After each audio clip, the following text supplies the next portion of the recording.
اتهاني تورونتو را أبو كتابة مقرسة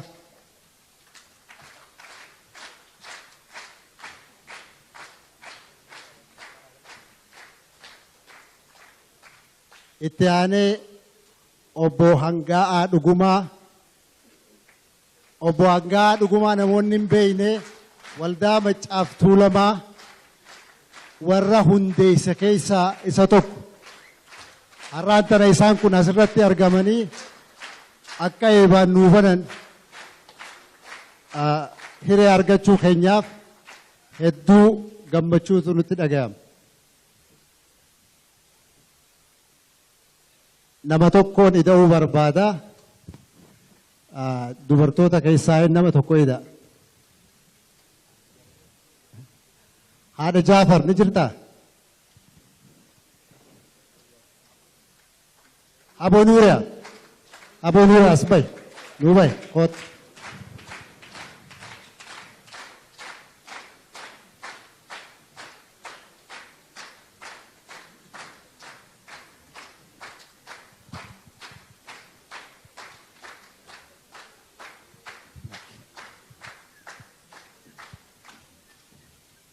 nama tokkotti idaana Abba Hassan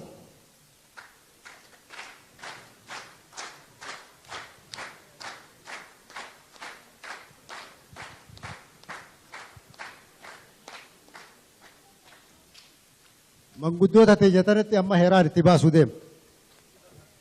Heeraan isin baasa. Daqiiqaa lamaa ol dubbachuun dhorga. Daqiiqaa lamaa ol dubbachuun dhorga.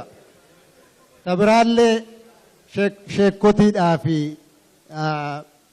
warra geggeessitoota amantii as keessa jirtan dhiifama nuu godha. Waan isin du'aayi nu godhaa baatan hunda ni beeynaa hin irraanfannu isin bakka keessan dagannee osoo hin ta'in manguddoota tanaafillee hiree kennina jenneeti dhiifama nuu godha. Hayyee amma mee adde Nuuree irra jalqabna. Hayyee assalaamu alaykum wa rahmatullaahi wa barakaatu. Arraa Oromoon akkana wagguu wal geesse hodduun gammade. Oromiyaa teenya Rabbi nu haa bal'isu, Rabbi nu haa bilisumus. Ilmaan haadha abbaa Rabbi nu haa godhu. Ilmaan haadha abbaa nu haa godhu. Kajammaree ifan nu baasallee ifatti isa haa baasu. Ifatti isa haa baasu. Oromoon siree haa hortu. Oromoon siree haa hortu. Nama birootiin sireen haa diddu. Oromiyaa sireen haa hortu. Ilmaan Oromoo siree haa horan. Qeyroo teenya Rabbi nu haa dhiisu. Rabbi nu haa dhiisu. Qawween isaanii bishaan haa baatu. Qeyroo tiyyaa ibidda haa baatu. Harki qeyroo tiyyaa ibidda haa bahu. Harki qeyroo tiyyaa ibidda haa bahu.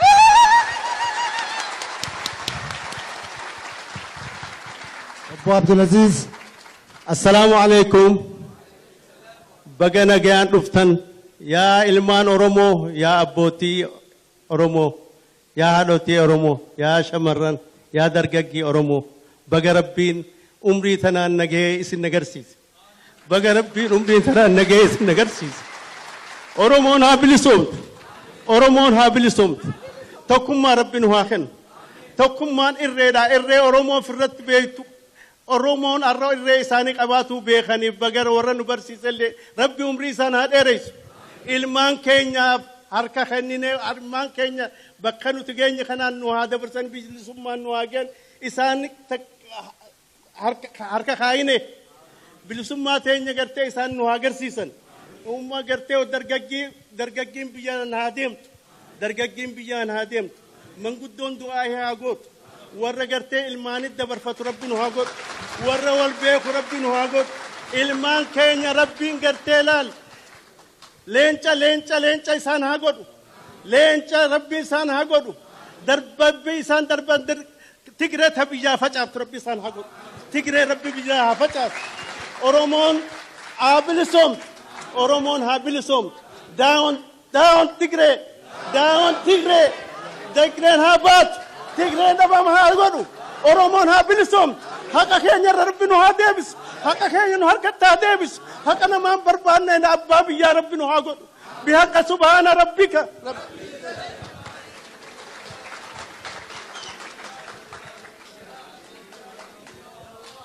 carraa kana argatu kiyyaaf baay'ee warra na affeere galateeffadha. Ani Abbaa Hasan jedhamaa Minisoota irraa dhufe waldaa ijaarama manguddootirraa itti gaafatamaa pirezidaantii jechuudha. Abbaan gurbaa karaamaan wadala harree ta'ee namarraan iyyuu nurraa dubbadhu jedhee hagatti masaniif tana dubbadhe. Ka galateeffadhu itti aansee warra Atlaantaati. Atlaantaa seenaa dalaydan. Isteeta 50 adoo qabnu.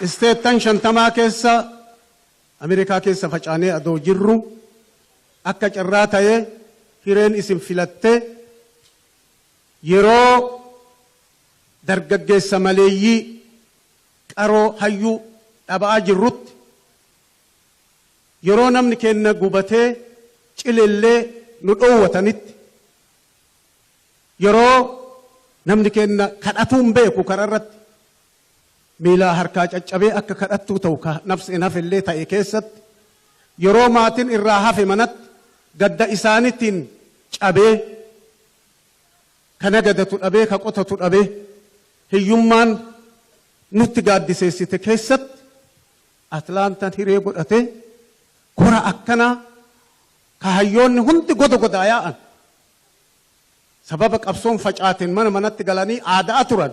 Har'a manaa gabbaan hiree akkanaa bakka seenan itti dalagamte ta'uu hiree akkanaa argatu warra Atlaantaatiif gammachuu guddaan natti dhaga'ame. Kanatti aansee adoo biran tar gaafa salaata dhoogganii waan bir albi'in Shaashamannetti nama waraanan bariisan joolleen Amboo baate. Lammii tiyya salaata dhooggitanii achitti waraantan jette. Gaafa gincitti ijoolleen teen qabeenya keenya insaamtan jette daangaa Hararitti lammii tiyyan tuqinaa lafa tiyyan tuqinaa jette. Kutaa Oromiyaa hunda lakkaa'in danda'u kunuu fakkii ta'e. Kanaaf wanni an jechuu barbaadu ijoollee walirratti du'uuf diina dura dhaabbatte. Ijoollee yoo ati duute gumaa sii baasa anatti si duubatti hafa waliin jettu Arsii bakka bu'a jedhanii Wallaggaan ka arrabsan. Wallagga bakka bu'a jedhanii Arsii ka arrabsan. Harargee ani jedhanii gosa biraatti ka duulan manni kun akka naa abaaruun gaafadha akka dura naa dhaabbatu.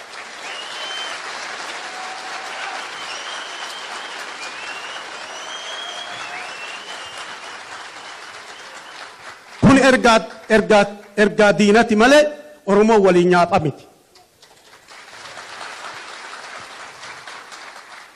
Oromoo walirratti tumsu walirratti dachiin tiyyamaatu qabte jedhu kalafa Finfinnee dhufeen argin ka sabbatan argin ka burraayyuun argin tiyya jedhee adoo inni falmatu gosa tana addaan baasuuf wal abaaruun laayisansii namaan kennan Oromiyaan teenna mara akka fedhetti abbaan haa qabsaa'u akka fedhe haa dubbatu baaltook irratti feesbuuk irratti abaaruun manni kun afaan Oromootiin akka jedhu beekuu dura dhaabbannaa yookaan afaan dhaabbannaa afaan Amaaraa natti jibbitanii indiyaa wagzi indi waggas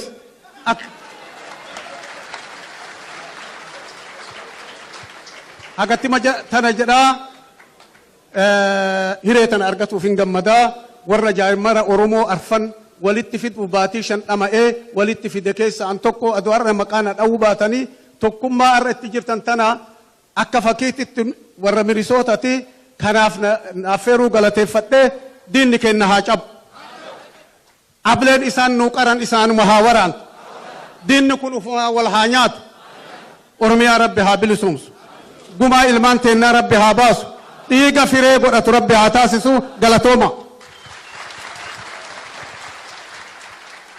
Abbaa Hasan daqiiqaa 2 jennaan xiqqoo sa'aa fudhatanii Atlaantaa faarsuudhaan dura na qabbaneessan. Sambooda Atlaantaa faarsanii saniin hin dhaabbanne ammas waa'ee tokkummaa Oromoodhaa diinni Oromoo tokkummaa Oromoo balleessuudhaaf tattaafatu haa dhabamuu jennaan inumaatu xiqqootti deemuuf hin ka'e. Ayyee galatooma obbo Hangaa Dhugumaa.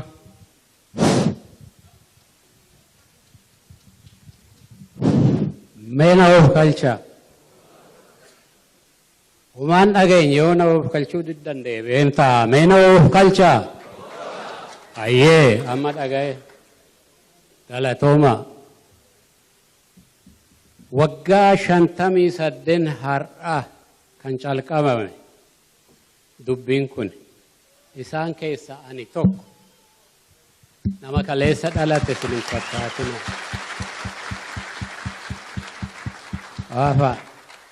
Umuriin kiyya 80 walakkaadha amma.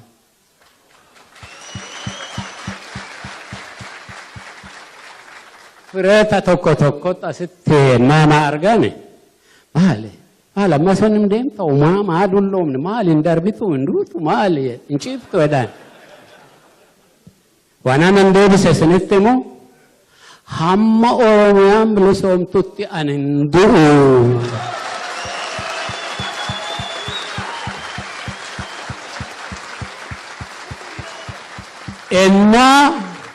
Ennaa isinuu bilisoomte ani naasuudhaan nan da'aa isin 2 hours na dhiisan jedheen.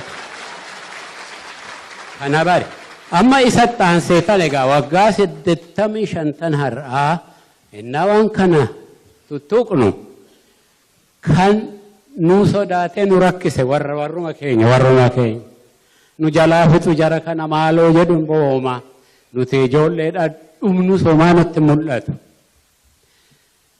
Amma turee garuu namni biraa nun tuqunu sodaatee deema malee. Amma deebisee argee isa har'aan immoo isinitti hima. Ilaala Oromiyaan si'a lama dhalatte. Hammi kun wal ga'anii, hammi kun Oromoo innaa dhama'anii, hammi kun Oromoodha innaa bo'anii, hamma waan qabanitti qabanii urgufanii. Kana bilisummaannaa kan nu jiraachisu. Waan ani gaddi immoo jira. Kanuma keessa kan nu xinnoo taanee wanni jenne sanarra asii amma namni tokko jaalala isaatiif jibba namaatiif jibba tokko nama tokko wal sukkuumuudhaaf dubbii asabaccaruudhaaf waan akkanatti dhalatee fiixaan ba'uudhaaf ijoollee keenya hoodhu adda keenya isinitti kenne jettee waan dhumte ilaaluu dadhabaniit as achi iddoo meeqa dhaabatu kanas argeera ani waanan hubadhee hin dhoksu haa ta'u amma isinitti hin baay'isu eebba waaqaatiin isin eebbisee deema. Ani abbaa gadaati beekadha. Gadaa iddan qabadhee waggaa 13 amma. Hulluu qeera. Buttaa qaleera. Abbaa koo waggaa 40 naannoo eegee hundumaa fixadheera. Obbolaan koo hundumuu akkas taate. Kanaafuu hawwa akka waaqaatti akka galateeffannutti hin eebbifnana dhaggeeffadhaa. Hayyee waaqa guddaa, waaqa uumaa, waaqa uummataa, qulqulluu akka bishaanii. Garuu ati tokkichuma maqaadhum keetu dhibba ta'e jechuun afaan maqaansaa hannama hundumaa otoon ta'in han hundumaa ijaa ta'eef itti baay'ata. Inni tokkichuma afaan kees tokkichuma jedha Oromoon. Hayyee maaliif afaan namaa silaa dhiisiti afaan simbiraayyuu beeka Waaqayyo kana kan nuti ittaman. Hayyee galatoomi Waaqayyo. Diina nutti nam'ee ijoollee nu harkaa fixu kana gooftaa koo nurraa kaasi. Nurraa dhiibi. Qilleensa Oromiyaa saafaa ibidda saafaa itti haa ta'u. Bokkaan Oromiyaa bulluqa itti haa ta'u. Tulluun Oromiyaa gufuu itti haa ta'u. Oromaan hin bilisoomti waanuma feeyyoo ta'ee hayyee galatoomaa amma akka duraatti isin na eebbiftanii of kalaa jettanaan immoo amma of kalaan isiniin jedha. Qe'ee nagaatti galaa. Jabbiin illee qabdanii qe'ee burraaqutti galaa. Ijoollee gammaddutti galaa. Ijoolleen sinii yaa guddatu. Dargaggeessi irra yaa argatu. jaartiif jaars ilkaan baan cinaa yaatu hayyee jenna. Galatoomaa hedduu isin galateeffannaa. Obbo Kitaabaa.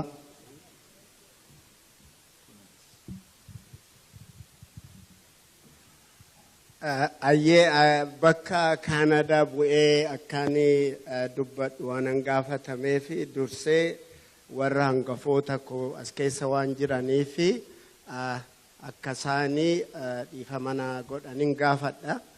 Dargaggoonni sin jiru. Haa ta'u malee ani iddoo kanatti kan hin argame bultii 3 duran dhufee waan Oromoon walitti dhuftee waliinii haasawwattee hammeenyas ta'ee nagaas ta'ee afuura nagaa wal jijjiirtee waan qabatamaa ta'e waan hundee qabeessa ta'e bu'uurrattee gargari galuudhaaf galuu duwwaa otoo hin ta'in hojiitti bobba'uudhaaf waan ta'eef kan akka qalbeeffattanidha kan inni isinitti himuu barbaadu.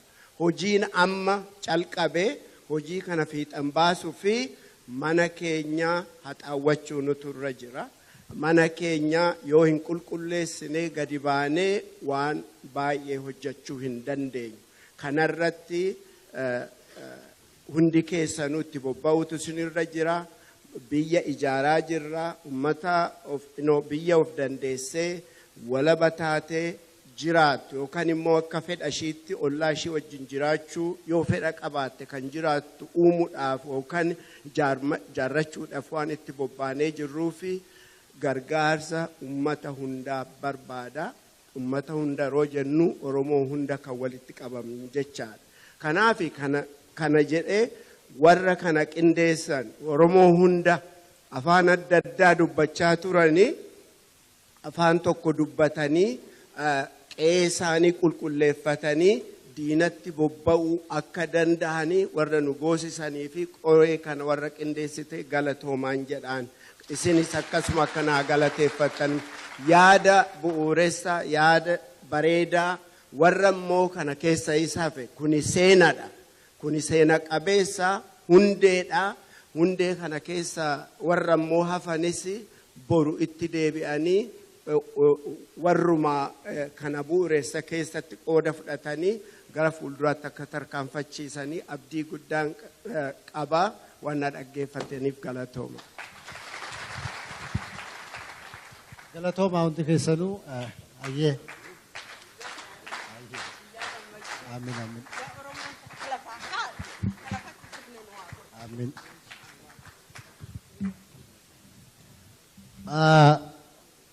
Hayyee kanatti aansuudhaan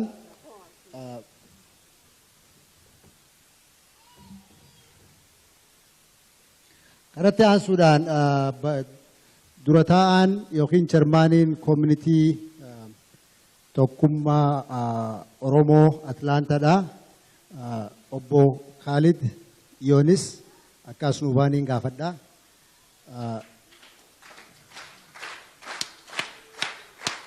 Obbo Khalid dhimma kana laalchisuudhaan koreen Atlaantaadhaa hanqamta akka hojjechaa turte nuuf ibsanii waa'ee yaada kora kanaati irratti illee waan deemaa ture yaada isaanii akka nuuf kennan achumaan koree Atlaantaatti illee akka nu galateeffatan isin afeerraa galatoom.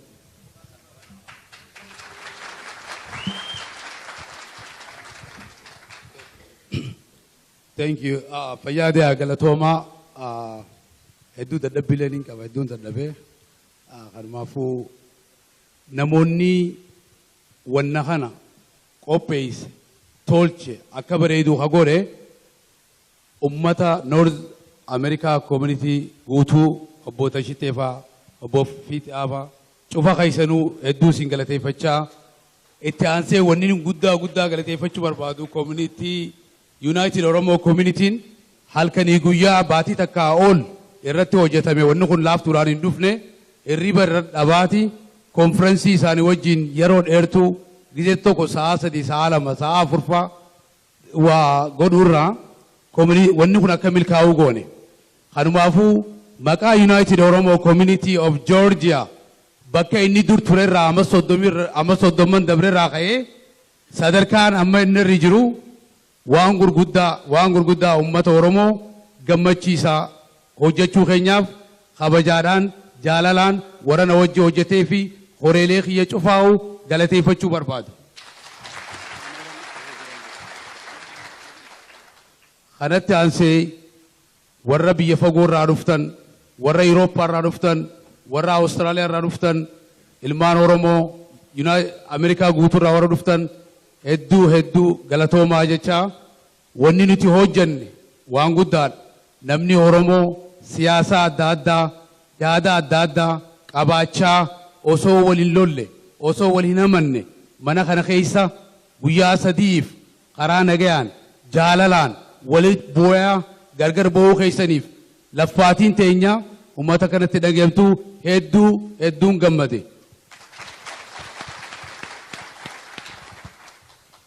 Kanatti aansee yoo dhugaan ilmaan Oromoo wal qabanne kanaa miti kana caalaa godhuu ni dandeenya. Gandaa xixiqqaa miti hoteela kana caalaatti ilmaan Oromoo dandeettii qabna, qabeenya qabna, beekaa qabna, takkummaa keenya yoo cimfanne, takkummaa keenyaan yoo wal bira dhaabbanne namni siyaasaa karaa fedhe yaaduu mirga qaba. Nuti wanni godhuu dandeenya akka ilmaan Oromootti walitti dhufaa, wajja haasawaa, waan Oromoo takka godhu irratti qofa hojjanna. Waan Oromoo gargar baasutti hojjechuufis yaadaas hin qabnu, fedhiis hin qabnu. Horeen nuti ijaarre tun, horeen nuti walitti dhufne tun cufti fedhii ilmaan Oromoo guutuudhaaf malee fedhii nam tokkoo guutuudhaaf miti.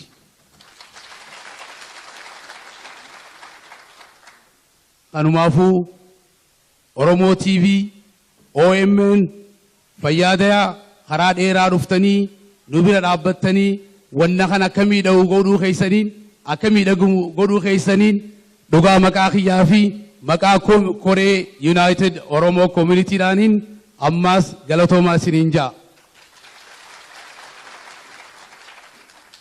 Kanatti aansee Community of Georgia hedduun jaaladha. Irratti hin laffa'e. Koreen teenya irra laffaati. Kanaafin taraa dhibbata kafaarsuu barbaada.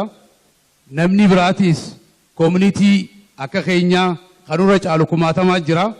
Teessoo akkanaa yoo tolchitan, yoo bareechitan gama keessan dhufnee yoo rabbi jee baatii ja'a ta'u amata akka haa ta'u guyyaa akkanaa guyyaa jaalala akka hojii dabarsu fedhii jaalala guddaa qabaachaa yoo kana hin goone Atlaantatti ambaas ni deebifna. Galatooma naa jiraadhaa fayyaadhaa.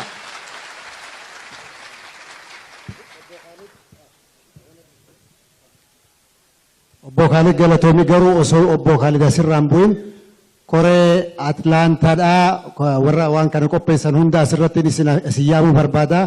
Oggutu akka warri volontii gootanii asii koree waan kana akka koreetitti qopheessaa jirtan oggutu akka dafaate asitti naa baha please. Oggutu akka as naa baha. Harka dhawaaf harkuma dhawaaf harka bareecha harka dhawaaf. Yes. Warri koree Kamaale namuutu gootaa warra tartak. Koreeleen wanna kana miidhagu warri gootan cufti tartaka meesteejii kanatti isin galateeffachuu waan barbaannu jecha. Mee manni kun isin harku ummata akkamiitu wanna kana hojjete mee as dhiyaadhaa. Fayyaadaa koree Atlaantaa jajjabduu qabna. Mee harkuma dhawaaf harki ummata kan qabalchiisu harka dhawaaf. Onoo jara kana fayyaadaa. Kota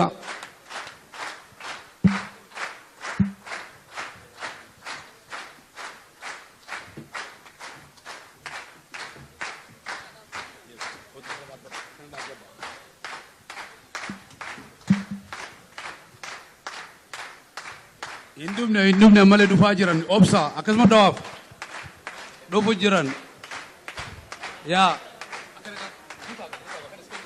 guutaa. Harka dhawaaf Dr. Skill harka dai. Yes. Harka dhawaa namutu fayyaadaa. Wanni nuti goonu maali kunoo horeen teenya babbareedduu tanaatu gaaf tokkoo miti gaaf lamaa miti gaaf sadii gidee isaanii fudhatanii dalagaa isaanii dhiisanii olii gad fiiganii biyya kana agartan guddina isii asirraa bakka takka dhaquun sa'a lama barbaaddi. Soo jarri kun akkamiin hojii miidhayse hedduu galata guddaa qaban ummata Oromoo irraayis United Oromo Community Rais, Anar Rais, ummanni kun ummata jabaadha ummata cimaadha dhaadannoo teenyaan yookaanu daawun wayyaane daawun wayyaane qabsoon oromoo ilmaan oromoo bakka itti du'anitti qabsoon isaanii bakka ni geessi dhaadannoon ta'u ummata oromooti shall be free fayyaadee galatoomaa tartaka oomaa jechuu barbaada Okay. tartaka obbo Jawhar Muhammad thank you hedduu si galateeffannaa hedduu si jaalannaa nuu jiraadhu nuu turi rabbi si haadhiisu siin jaaladha. Stay. Galatoma anilleen hireen harkadhe tanaan warra Koree Atlaantaa kana hedduun akka isin hin booneen isinitti himuu barbaada. Namni hedduutu nurraa hafe hanqana qofaa miti. Kunis dalaga jira isaan warri alatti nurraa hafe ni jira. Kanatti aansee obbo Tashiteen gaggeessaa Koree Oromoo Leadership Conference kanaati. Obbo Tashiteen guutakka afeeruu barbaada.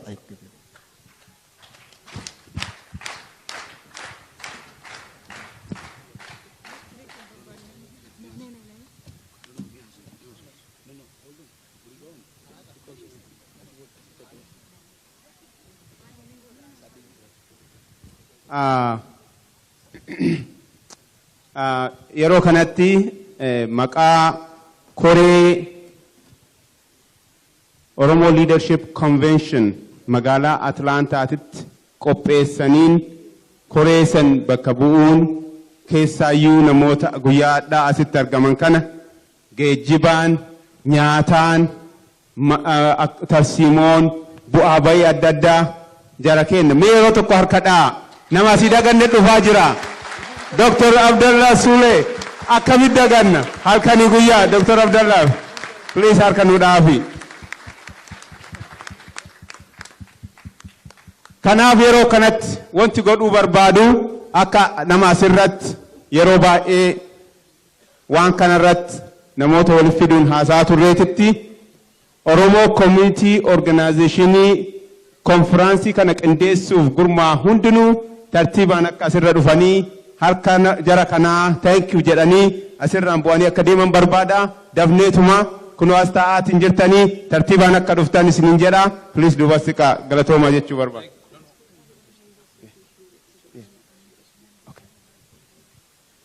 Dafa kotta Dr.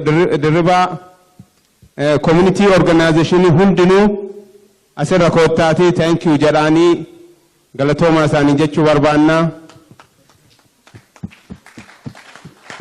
Hawaasni biraallee as ka jirtan yoo jiraattan baay'ee guddaa galatooma isaanii jechuu barbaanna.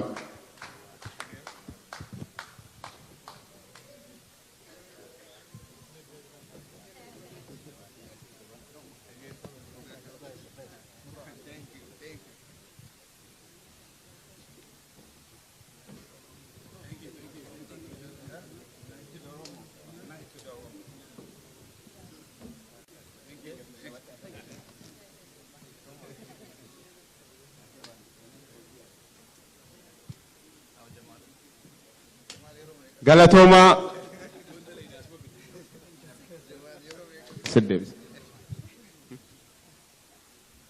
kanatti aansuun Dr. Adde Ibsituun gadaan kasiinqeetii jedhaa jira Dr. Abdullaan yeroo kanatti ibsituu.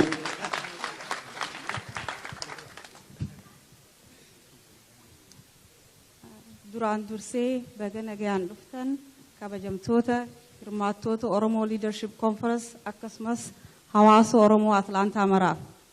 Kanatti aansuudhaan konferansiin kun milkiidhaan akka xumuramu warra qooda kannaa turtan hunda maqaa Local Organizing Committeedhaaniin isin galatoomfadha.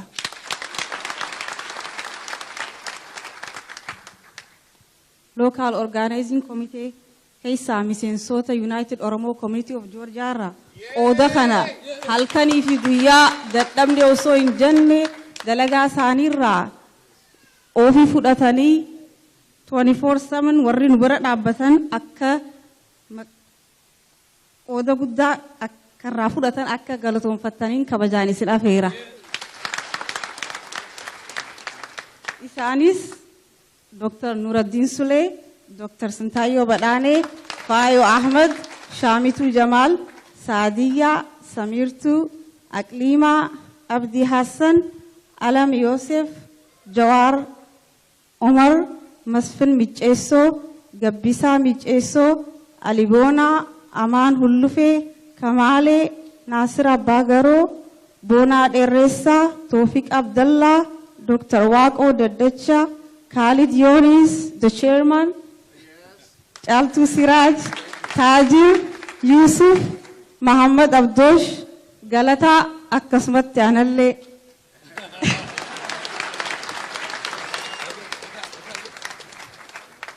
Wanni namni hin dagatin immoo itti jajjabeessee irra deebisuu barbaadu Youth Oromo Association of Atlanta. Ijoolleen tun ijoollee yuuziidha. They are ijoollee high school fi amma kolleejii seentan guyyaa sadeen kana Friday irraa eegalanii isaan malee hojiin tun nuti silaa milkeessuu hin dandeenyu akka gaariitti akka harkaan haadhoytanii isin gaafadhaa ulfaadhaa.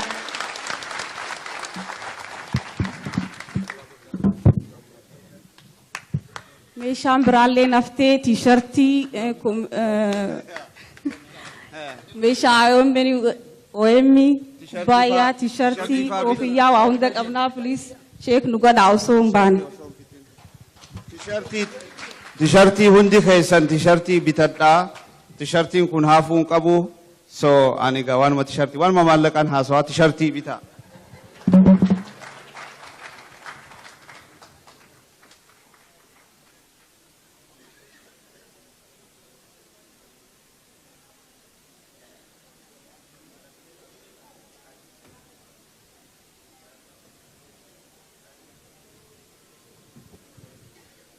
Galatooma hundi keessanuu keessaa'uu warri Atlaantaadhaa warri hojii kana miidheessitan hedduu isiniin boonne galatoomaa isiniin jenna.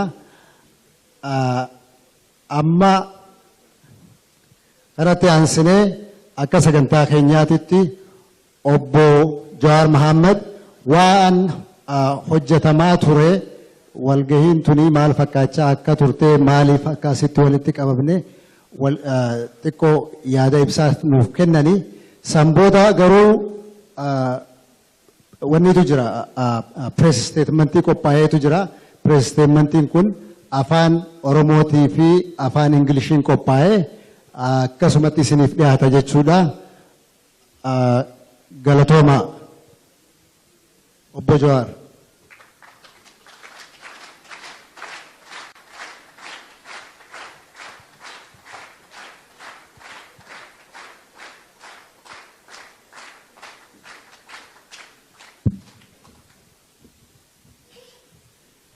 Akkam ooltan? Red Bull torbaan dhugee akkam ooltan?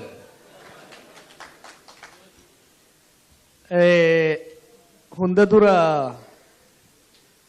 warra Atlaantaa kan hedduu galateeffachuu barbaadeetiin ifiifuu if galateeffataa oolanii maaliin godha jeetiin.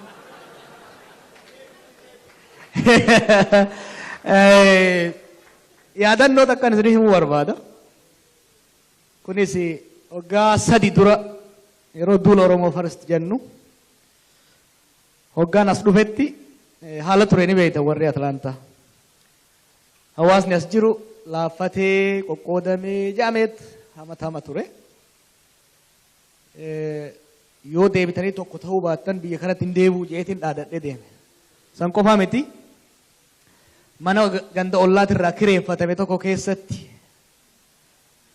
nu yaamtan. Ni yaadattanii? Waggaa 3 booda yeroo 3 wal jala dhufe waggarraa waggatti hawaasa fooyya'aa deemu kanan arge. Akkam jaa? Akkamijjaa? Akkuma waadaa galanitti Lola Abdallaa Sulee sodaatanii haa taatu hawaasa tokko jaarratanii United Oromo Community of Georgia jaarratanii baatii har'aa nu yaaman. Manni guuteet wal hanqate. Hedduu waan gammadeef gaafasuma jara kanaan kora tokko yaanne. Kora kana qopheessaan jeen. sa'aa 24 keessatti waa hunda bitanii ni dandeenya jedhee deebii kennan. Warri mana ollaa irraa ergifatee gaafa waggaa 3 dura nu yaame arra mana kana fakkaatu keessatti sin yaamee jechuu.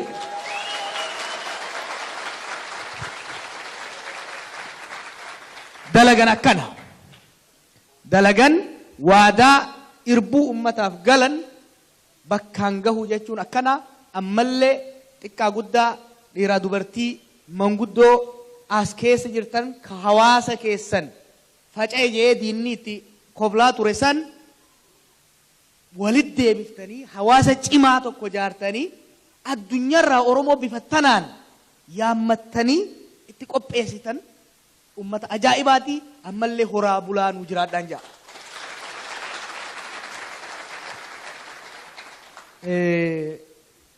Itti aansuun hirmaattonni kora kanaa yeroo gabaabaa keessatti waamicha keenya fudhattanii Awurooppaarraa hanga Kaanaadaatti Ameerikaa kaabaa hunda keessaa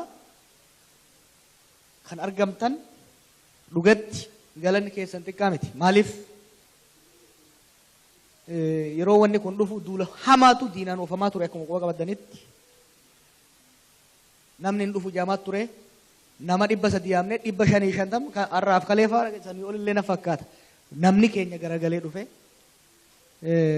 si Oromoon doktaraaf injiinara dila kana ni qabdii jenne agartanii kanaaf namni keenya hogganni boreessitoonni keenya qeerroon har'aa warri jidduu san jiru walitti dhuftanii osoo bifa ajaa'ibaatiin marii godhaa turtan.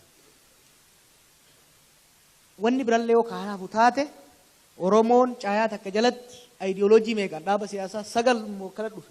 Kun hundi dhufe waliin mari'atee galuu hin danda'u wal fixan jaan. Oromoon garuu takka taatee baatee jechuudha. Kanaaf hedduu galatoomaan jaa. Keessattuu hirmaannaan abbootii amantii kan manguddoota keenyaa gaaddisa taatanii yeroo manni xiqqoo oo'u bishaan irra firfirsaa yeroo qorrummoo ibidda xiqqoo jala dibaa mariin kun saffisaan akka deemu nu godhuu keessaniif hedduu galatoomaa. Koreen qopheessituu kora kanaa ka hawaasa adda addaarraa jaarmiyoota siviikii adda addaarraa yeroo gabaabaa keessatti walitti dhuftanii halkanii guyyaa haga gurri nama dhukkubutti yeroo meeqan isinirratti rafee telekonferensii irratti halkanii guyyaa akkasitti itti xaartanii yeroo gabaabaa keessatti kora kana fakkaatu qopheessuu keessaniif dhugatti uummata Oromootirraa galata guddaa qabdan.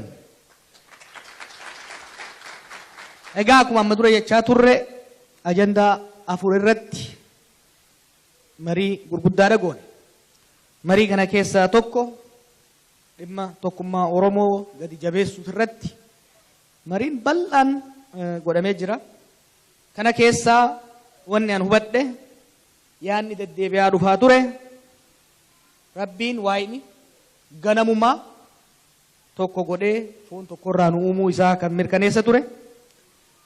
Itti aansuunis tokkummaa Oromoo weerara diinaatiin laaffataa turte san sabboontonni Oromoo qabsaa'onni Oromoo dhiiga isaanii jiksanii lafee isaanii itti cabsanii jaaranii asiin ga'uu isaaniitiif itti boonna kan ja'uun kan itti aansu immoo tokkummaan Oromoo gara fuulduraas jabaatee kan deemuu danda'u gara sirnaaf hidda isaatti gaddeebi'ee akka gadaa ofiititti gadaa bu'uureeffatee yoo kan deemu taate kan jiru irratti marii bal'aa godhame.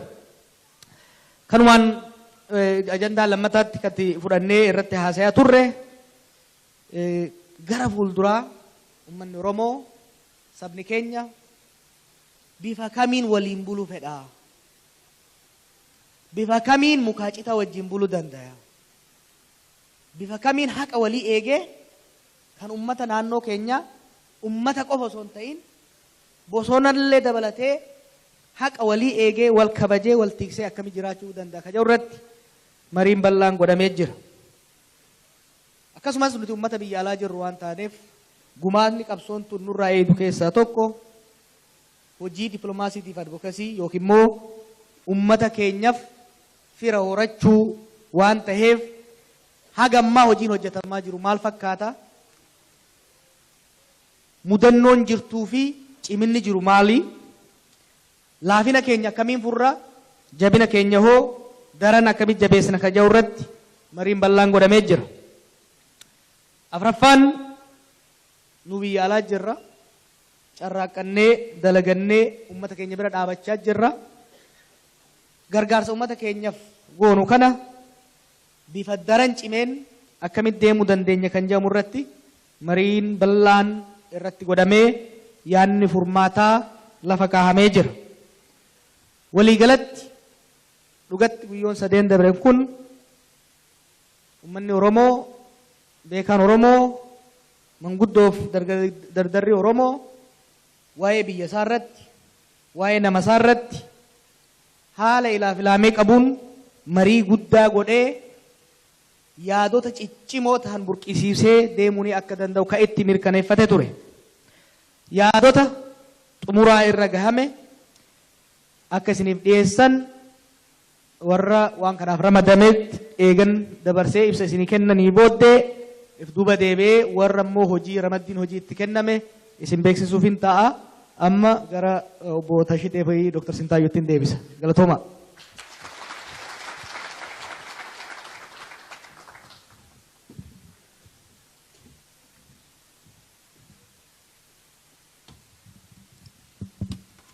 Baay'ee galatooma obbo Jawaar yeroo tokko harka nuudhaaf galatooma.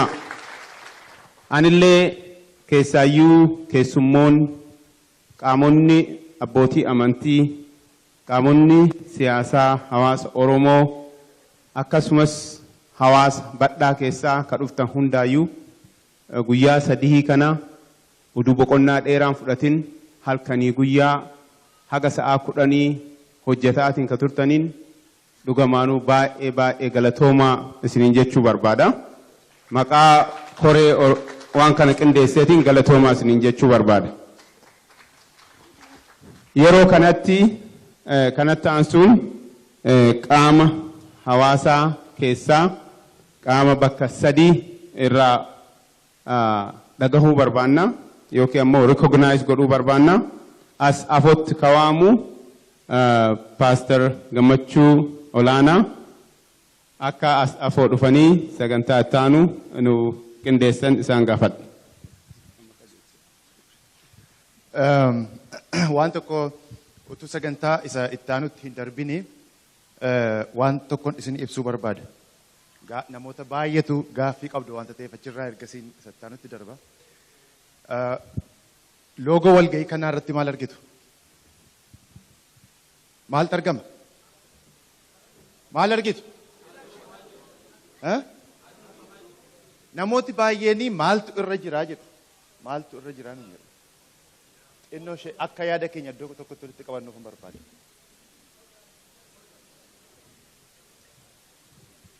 Dhaaboti Oromoo meeqatu jira? Hedduu. 9. Jechuun walgahii kana keessa dhaabota 9tu turan. Dhaaboti 9 kuni dhaaboti 9 kuni waan tokko hundumti isaanii common denominator wanta ta'e giddu galeessa wanta ta'e wanta tokko qabu. Odaa. Konfiraansiin kuni bu'uurri isaa wanta hunduma keenya walitti qabu irratti kan hundaa'edha. Jechuun saba Oromoo gadaasa duudhaasa irratti kan hundaa'edha. Yeroon kun immoo yeroo ulfaataadha. Yeroo ulfaataa kana keessatti wareegama duwwaa utuu hin ta'in wareegamichi wanta inni fidaa jiru gara aduudha. Mini asirraa kan arginu aduu gara birmadummaatti nu geessaa jira. Birmadummaatti kan nu geessu garuu yoo asirratti argitanii fakkiin gurraachi kun Oromoo isa gurraacha kana. Oromoon gurraachi kun yoo wal naanna'ee harka wal qabatee isa common denominator isa giddu galeessa ta'e duwwaa irratti yoo cichee dhaabate lafti nuti hin geenye hin jiru jechuudha eegisa. Kanaaf amma yeroo kana dhaabota 9 addana dhaaboti siyaasaa affeeramanii jiru. warri iddoo garaagaraa dirqama garaagaraa irra jiranis jiru. Dhaaboti garaagaraa gidduu keenyas jiru. Warri dirqama garaagaraa iddoo garaagaraa jiras jiru. Kanaaf isaaniin yaadannaa hin kabajnaa ol kaanee isaaniin simanna. Hundumti keessan ol ka'a. Warri dhaabota siyaasaa bakka buutanii dhaabota siyaasaatii bakka buutanii iddoo kanatti affeeramtanii har'a waltajjiin kun waltajjii civic community'ti wanta ta'eef yeroo isaan wal ga'anii akka kanaa wal qabatanii waltajjii laannaa fi ammaaf garuu fuuldura kanatti ba'anii hin simannaa hin galateeffannu hunduma isaanii fuulduratti kottaa.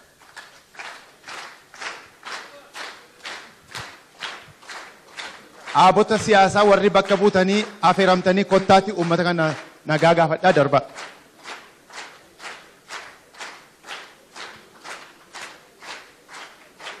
As.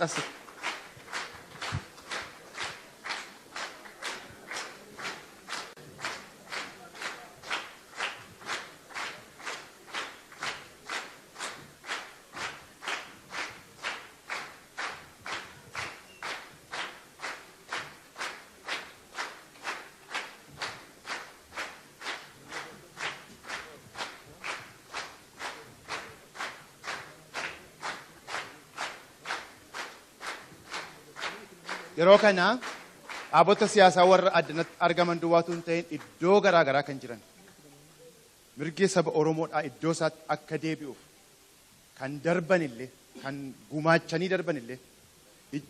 gumaachanii darbanillee ijoollee keenya warra arrallee jireenya isaanii kanatti dabarsaa jiran hunduma isaanii hin yaadanna hin kabajna. Garuu guyyaan tokko hundumti keenya hafuura tokko jalatti akka kanatti yaada tokko jalatti walitti qabamnee yeroo nuti irratti tokkummaan keenya guutuutti iddootti deebi'u hin dhufa. Kanaaf akkuma kanatti isaaniin galateeffannaa. Waltajjiin kun garuu waltajjii yeroo hawaasi itti walitti qabame haasa'u wanta ta'eef kabajaa isaan nu gaafataniifis isa kana isaanis kabajaa isaan isin gaafatanii kanaaf aknooleejii magoonee iddoo isaaniitti akka isaan deebi'an isaan gaafatan.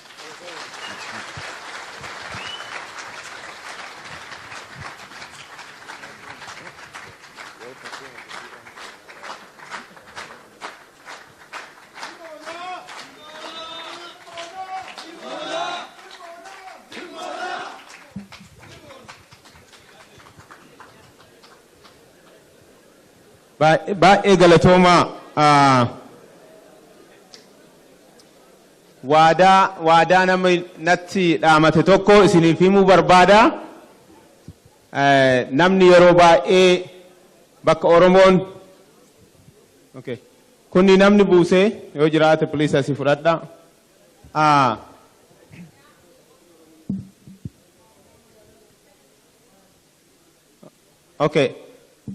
Waadaa namni na dhaamatee isiniif himuu barbaada. Nama baay'eetu dhaamsa dhaamata. Namoonni gariin ammoo qe'ee isaaniitii bahanii oduu garana dhufuuf deemanii dhukkuffatanii ka gara manaa deebantu jiru.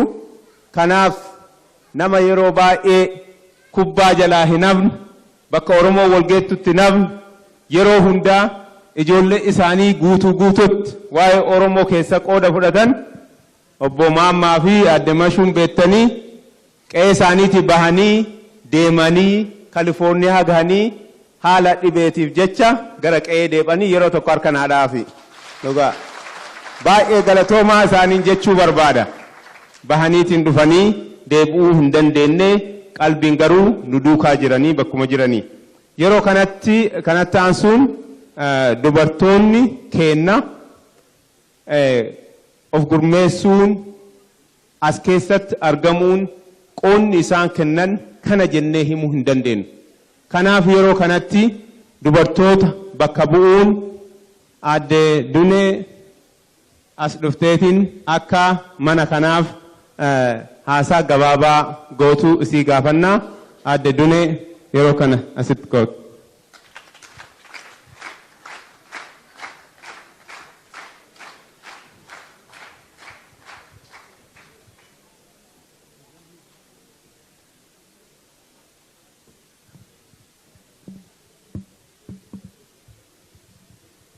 Tole akkam jirtu Oromoo? Sagaleen keessan naguma? Nagaan isiniif haa ta'u. Tole akkasitti wal arguun keenya hedduu na gammachiisa anaanii nama mana guutee waa'ee saba isaatii, waa'ee biyya isaatii mari'achuudhaaf akkasitti walitti dhufuu hedduu nama gammachiisaa. Nuti guyyaa 3 kan addana turre.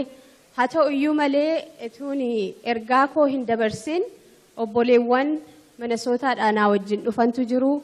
Isaaniin asitti afeeree yeroo daqiiqaa yartuudhaaf waa jedhaa. Asitti Aannee, Wubituu, Eelsaa, namni tokko immoo deebite Shagguuni. Isin yoo as baatan kabajaan isin gaafadha.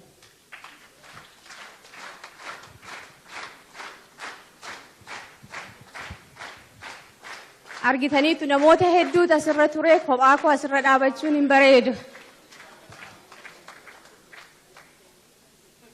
Tole haa ta'u. Fayyaa ta'a. Akkuma kana dura dubbatame magaalaa kana keessatti konvenshinii guddaatu geggeeffame guyyoota 3 darbaniif. Hundumti keenya irratti qooda fudhanneerra.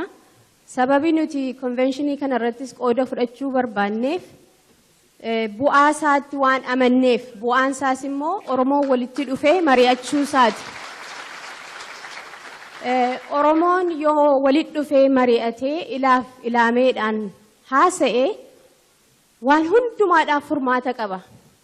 Kanaaf iyyuu hagammaa walitti hin dhufnaa garuu rakkoo keenyas immoo tarreessinee lafa keenyee furmaata isaa wajjin lafa kaawuu waan hanqanneef baroota dheeraadhaaf gabrummaa jalatti qabamnee jirra. Kanaaf mariin gaariidha isa jedhu sanatti amanneetu bakka kana dhufnee jechaadha. Akkuma isiniin jedhe namni tokko amma walga'iin inni guyyaa xumuramutti turte garuu deebitee galte. Haa ta'u qophiin qophaa'e warruma qopheessan nutis akka dubartootaatti nuti kan bakka kana dhufnee ummati keenya biyya keessaa sababa ajjeefamaa dargaggooti shamarran ajjeefamaa jiranii fi saba keenyaaf maal goona isa rakkataa jiruuf jennee waldoota kiristaanaa keessa warri jirru walitti dhufnee dubartoonni gargaaruu barbaanne saba keenya tumsuu isaan cina dhaabbachuu waan barbaanneef waldoota amantii kiristaanaa hordofan keessaati waliin mari'achuu jalqabne jechaadha. Hojii hojjenne baay'eedha asirratti amma isinitti himuudhaaf tarii tashiteen dhufee gadi bu'inaan jedhaaf malee waan fakkeenya ta'an waan hedduu hojjenne Minnesootaa keessatti tarii baay'een keessan sooshaal miidiyaa irratti argitanii ta'a. Diraamaallee qopheessine diraamaa uummata Oromoo walitti fidu tokkummaa keenya kan cimsu otuu amantiidhaan kutaadhaan gargar hin ba'ini qabsoo faana hiriiruu bifa ittiin dandeenyu siyaasa adda addaallee qabaachaa ilaalcha adda addaallee qabaachaa akkamitti wal dandeenye wajjin galii tokkoof deemuu dandeenya isa jedhu irratti barbaaddanii dhaggeeffachuu dandeessu hunduma keessan isin afeerra sanarratti.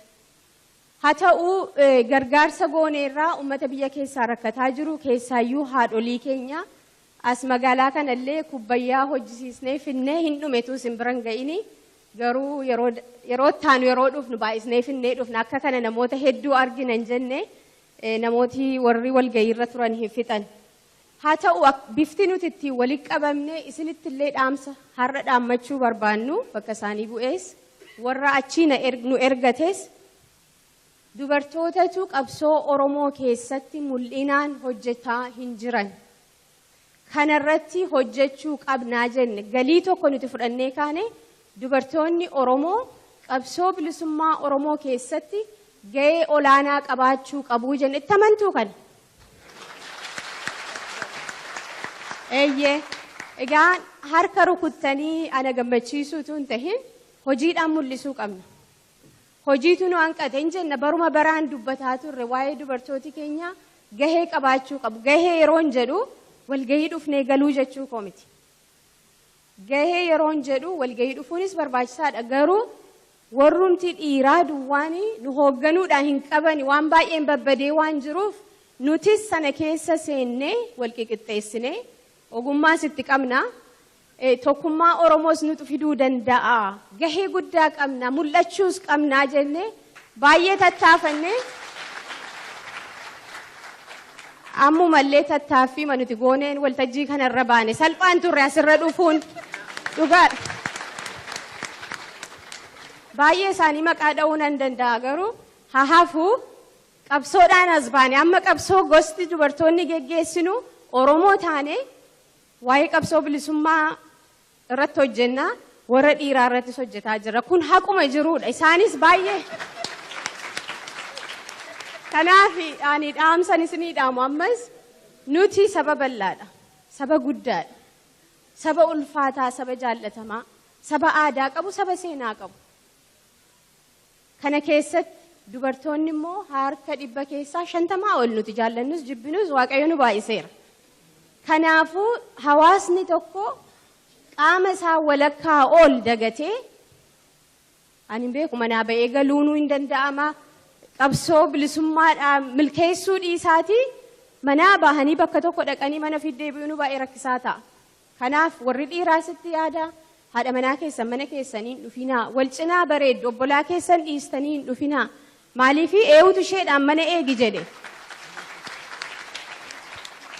Kaan dhaamsi nuti qabnu waan an hambise itti dabalu.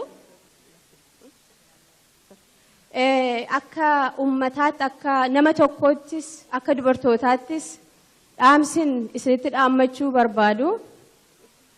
Qabsoon Oromoo fagoo deemee as ga'e. Waan baay'ee keessa dabarree guyyaa har'aa arguu dandeenya. Guyyaa bareedaa akkasii jechaadha.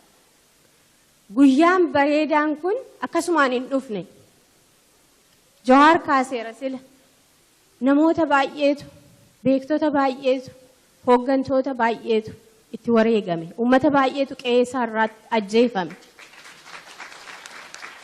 Kun yeroo ta'u immoo yeroo hundumaa eegalliin keenya, jalqabni keenya, faawundeeshiniin keenya jara kana warra lubbuu isaanii wareeganii kanneen immoo har'a jiran carraa ta'ee har'a jiran isaan kun yeroo hundumaa irraanfatamuu hin qabanii kabajamuu qabu yeroo hundumaa bakka jiranitti kabajamuu jaallatamuu ulfina nurraa barbaadu. Kanaaf Oromoo waan ani isin gaafadhu walga'iin gidduu kanaa waa hedduu ilaalcha keenya akka ni jijjiiru nan amana. Garuu kabajaa nuti walii keenyaaf kenninu hoogganoota, maanguddoota, qabsaa'ota baroota dheeraa jireenya isaanii dabarsanii Oromoodhaaf guyyaa har'aa maddisiisan dhiisaatii akkuma nama tokkootti wal kabajuun baay'ee barbaachisaadha. Kanaaf bakka deemtanitti, bakka teessanitti, bakka hojjettanitti, bakka jiraattanitti jaalala labsaa.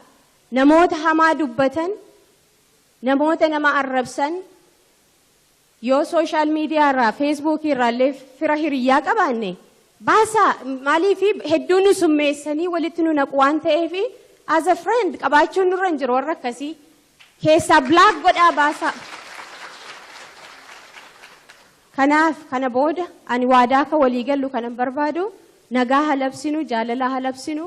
Walaa dandeenyu arraba safuu qabu kabajaa qabu yoo dubbanne bilisummaan fagoo hin ta'u. Mee obboleetti kottaa dabalanii isaa hafe immoo. Dhiifama sa'aatii hin qabnu garuu anillee naasoo hin barbaanne warratti hin dabala jedhu sanan jaalladhu warra dhiirota keenya yeroo baay'ee warratti daballa jedhanii immoo suma sanarra deebitanii hasaa ooltu fayyaa ta'a. Dubartoota kiristaanaa Minisootaa keessa jiran ijaarreetu kana goonee jenne sana akka nu hubattan waan barbaannu fi dubartoonni yeroo baay'ee bakka itti argamantu jiru akka carraa ta'e because hin baasnu bakka siyaasaatti bakka walga'itti bakka isaan jiran sana mee deemnee bira geenyee ijaarree saba keenyaaf waa buusnaa jennee jalqabne. Kanaaf bakka dandeessanitti bakka wal argitanitti maskidattis haa ta'u charchittis haa ta'u ollaatti illeeni wal ijaaraa walitti dhufaati saba ijaarameetu waa godha. San booddee immoo isa sana baasnee immoo hawaasatti fidnee akka Oromootti immoo waliin hojjannaa sana godhaa jirra Minisootaatti. Kanaaf asitti argamne jechuudha. Kanaaf dubartoonni abdiin kutatina warri dhiiraa kottaa baa jedhanii nu waamu hin eegina. Ofii keenya yoo tattaafanne malee isaanin eegna taanaan isaaniyyuu bakka tokko ga'uu hin danda'ani. Fayyaa ta'a. Isaanittanii dabarsaa. Daqiiqaa tokko duwwaa. Jamaal iddoo kam jira? Waa'ee Jamaal haasa'uudhaaf miti kana dhufe. Garuu qabsoo tokko ni raawwadhe achi keessatti. Pireesideentarii keenya ture. Haa ta'u iyyuu maleessaa waan tokkoon isinitti himachuu barbaada. Qabsoon Oromoodhaa birmadummaan Oromoodha dubartii malee iddoo tokko hin ga'u. Jechuun liidarshiippii keessatti qooda qabaachuu akka qaban asuma warra geggeessota keenya keessattanii fuuldura keessanitti dubbachuu barbaada. Kanaafi adaraa warri mana jirtanii, warri ijoollee qabdanii, warri abbaa manaas, warri manuma qabdanii liidarshiippii keessan mana keessan keessatti jalqabdaniitu. Baruu isin hin barbaachisu beektu mana qabdanii, mana ijaartanii, ijoollee guddiftaniitu. Isuma fuudhaati kottaa, isuma fuudhaa kottaa dhaabbadhaati walii wajjiniin Oromoo haaraa ijaarraa, walii wajjin hojjennaa, wal gargaarraa, wal bukkee dhaabbannaa. Galatoomaa.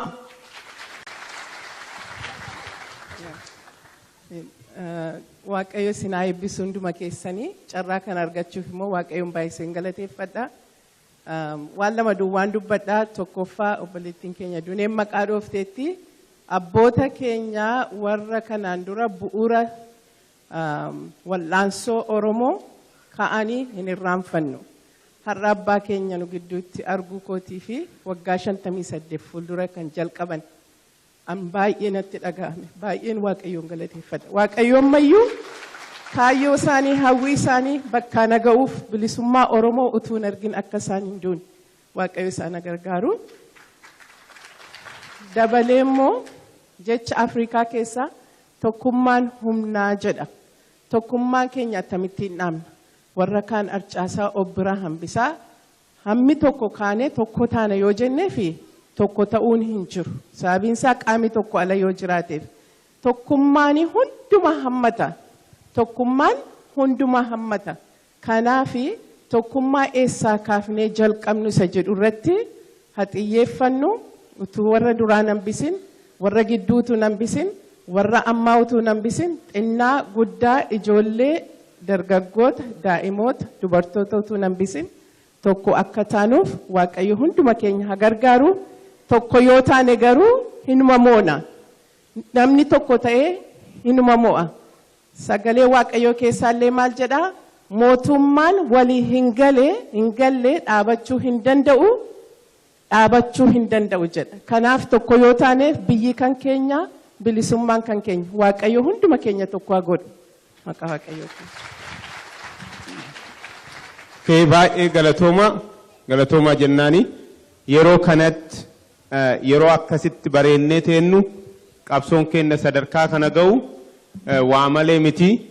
Namoota gariin isaaniitti miidhaman, gariin isaanii maatii isaaniitti dhaban waan ta'eef please yeroo tokko qabsoo Oromoo keessatti qooda ka fudhattan yookiin bifa bilisummaaf loluun qooda fudhattan bakkuma jirtanitti namoonni qooda fudhattanii sadarkaa adda addaatitti ittillee miidhamtanii please akka kabajaa isinii kenninu bakkuma jirtanitti akka yeroo tokko ol kaatan isiniin jenna.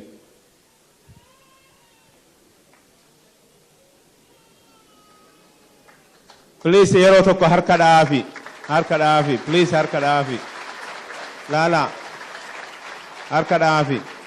Baay'ee guddaa galatoomaa isiniin jenna. Maalee akkanumaan asin geenne kanatti aansuun warri artistoota dubbachuu barbaadanii garuu itti aansee sagantaa itti deebinaa itti bahiinsa konvenshinii kennaa kabaranaa itti bahiinsa isaa isinii ibsuuf deemuu isinii dubbisuuf deemuu kanaaf akka eeddan isiniin jenna. Yeroo kanatti daqiiqaa 15 bireekii isinii kennuu barbaanna.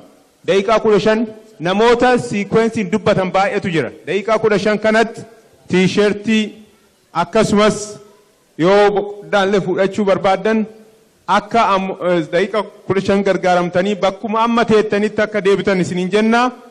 Kanaaf daqiiqaa 15. Okay, daqiiqaa 15 waan bitamu matsaafni bitamu jira akkasumas tiishertiin bareedaan konvenshinii kanaaf ka qophaa'e akkasi jira. Please kanneen bitadhaa galatoomaa. Gudeedhaan hin dhalanne kanaaf saba ugguraa osoo Oromoo ta'ee maaliif biyya gurgura? Dadamma kilaki oromo bahadiyaa walitti dhaami amantii kutaa waliin qoqqoodini biyya si dhuunfatte alagaan yaadamma kilaki oromo bahadiyaa walitti dhaami amantii kutaa waliin qoqqoodini biyya si dhuunfatte alagaan.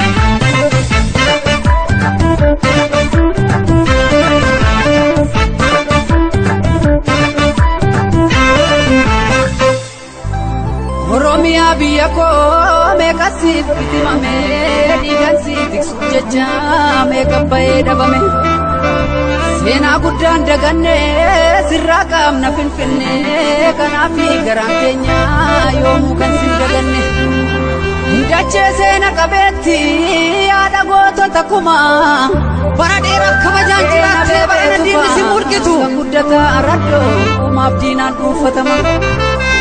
Kee guutoo wasarbiif kee qajeelaa dooyyoo badoo dachaas faatture kan gadi hin jenne roorroof finfinnee dubbadhume kan nyaatte soraa loome goonni guraaraa lata asirratti fannifame bara waaree golollee keenya turte gullallee bara daalacha waami biyyoom gurgurame. Master Bilani jedhani sanyii si dhuguuf malaani oromummaa keenya waan tokko taane diina fannina ol taane. Master Bilani jedhani sanyii si dhuguuf malaani oromummaa keenya waan tokko taane diina fannina ol taane.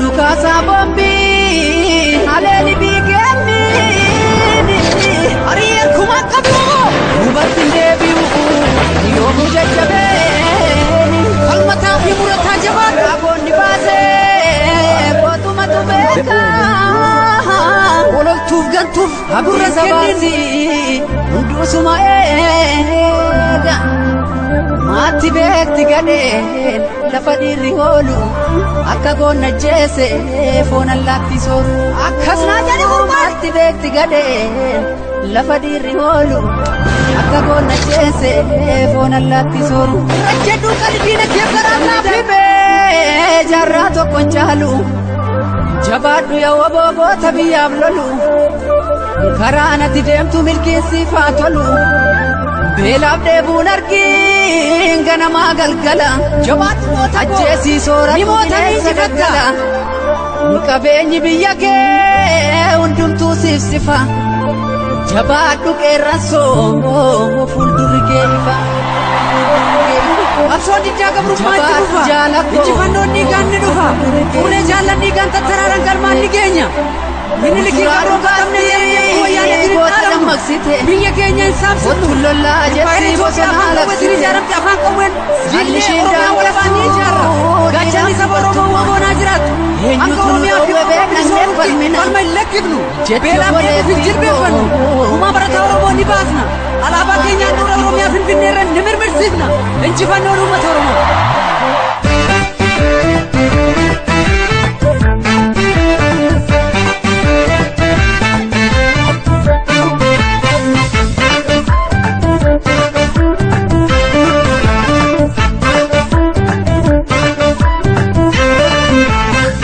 Male sene darbe dinni mana ke dale ajesi di batu dina biya ke sene simanu furanu Master Bilani biya lamanta Oromiyaani dandu male sene ukura konni Oromo tenye ajesi di batu dina biya ke sene injimano jeda gagarmame kon Oromiyaa ratti walwame gagarmame walworoya ratti walwame gagarmame walagimpi ratti walwame gagarmame maabore ratti.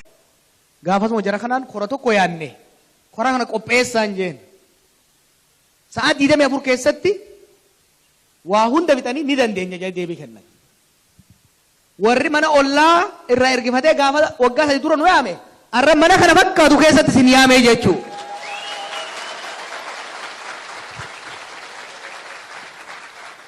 dalagan akkana dalagan waadaa irbuu ummataaf galan bakkaan gahuu jechuun akkana ammallee xiqqaa guddaa dhiiraa dubartii manguddoo as keessa jirtan ka hawaasa keessan faca'e jee diinni itti koblaa ture san walit deebiftanii hawaasa cimaa tokko jaartanii addunyaarraa Oromoo bifa tanaan yaammattanii itti qopheessitan ummata ajaa'ibaati ammallee horaa bulaanuu jiraadhaan jaa.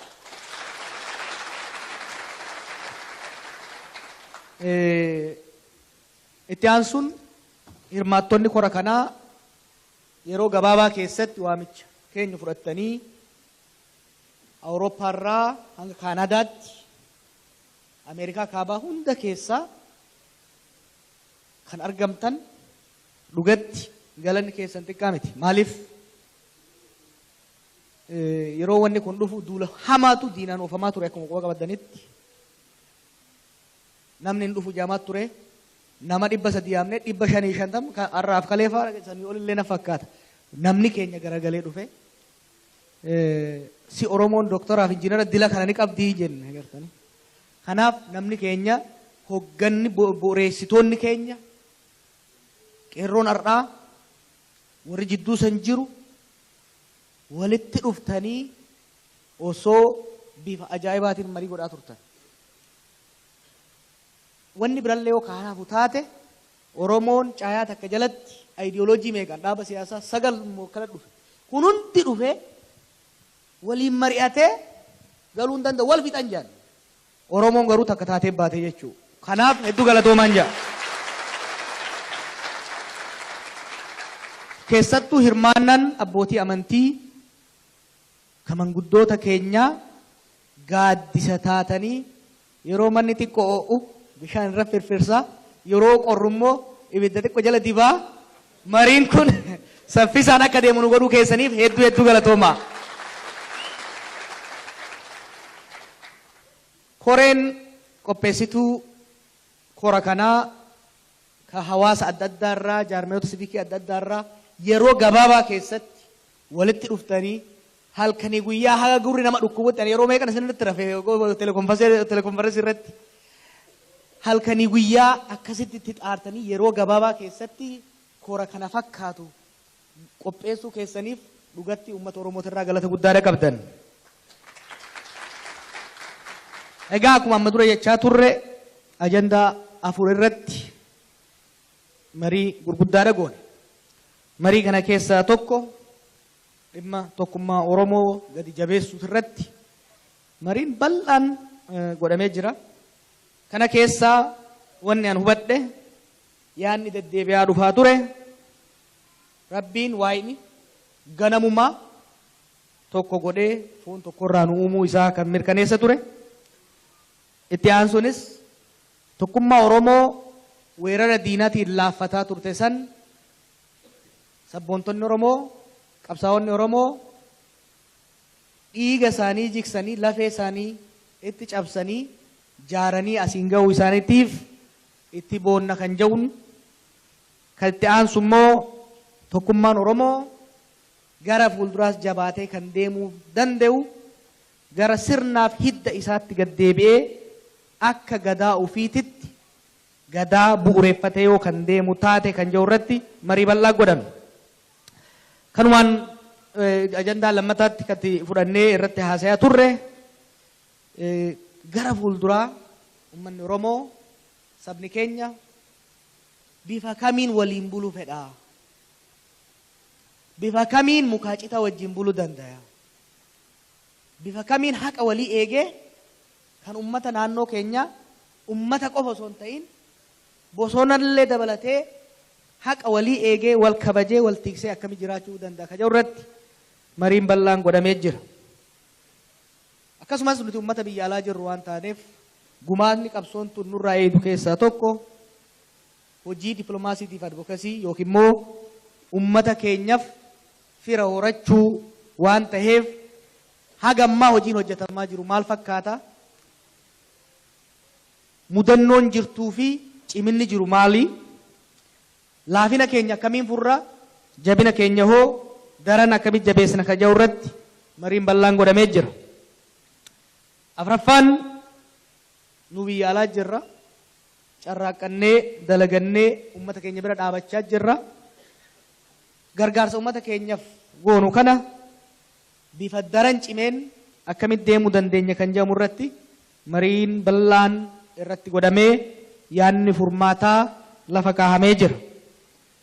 Waliigalatti dhugatti guyyoon sadeen dabreen kun uummanni Oromoo, beekaan Oromoo, manguddoof dardarri Oromoo waa'ee biyya isaa irratti, waa'ee nama isaa irratti haala ilaaf ilaamee qabuun marii guddaa godhee yaadota ciccimoo ta'an burqisiisee deemuu akka danda'u kan itti mirkaneeffate ture. Yaadota xumuraa irra gahame akka isiniif dhiyeessan warra waan kanaaf ramadametti eegan dabarsee ibsa isinii kennanii booddee if duuba deebi'ee warra immoo hojii ramaddiin hojii itti kenname isin beeksisuuf hin ta'a. Amma gara obbo Tashitee fi Dr. Sintaayyootti hin deebisa. Galatooma.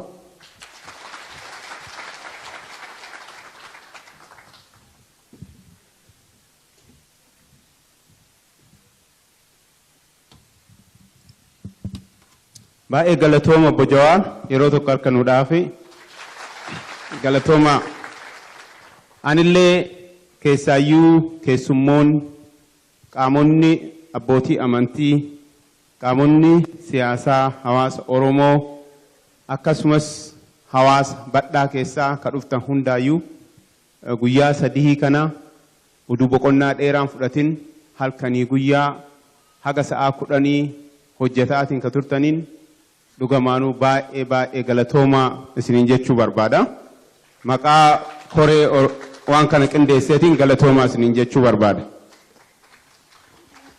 Yeroo kanatti aansuun qaama hawaasaa keessaa qaama bakka 3 irraa dhagahuu barbaanna yookiin ammoo recognize godhuu barbaanna. As afootti kawaamu Pastor Gammachuu Olaanaa akka as afoo dhufanii sagantaa ittaanu nu qindeessan isaan gaafadha. Waan tokko utuu sagantaa isa ittaanutti hin darbini waan tokkoon isin ibsuu barbaada. Namoota baay'eetu gaaffii qabdu waan ta'eef achirraa ergasiin isa ittaanutti darba. Loogoo walgahii kanaa irratti maal argitu? Maaltu argama? Maal argitu? Namooti baay'een maaltu irra jiraa jedhu. Maaltu irra jiraa nu jedhu. Xinnoo ishee akka yaada keenya iddoo tokkotti walitti qabannuuf hin barbaade.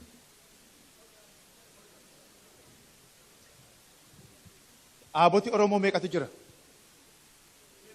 Hedduu. 9.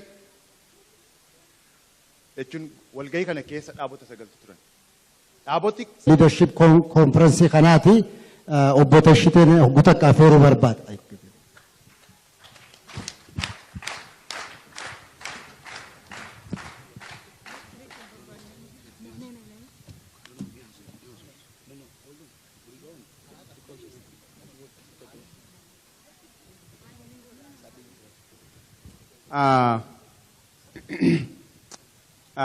Yeroo kanatti maqaa koree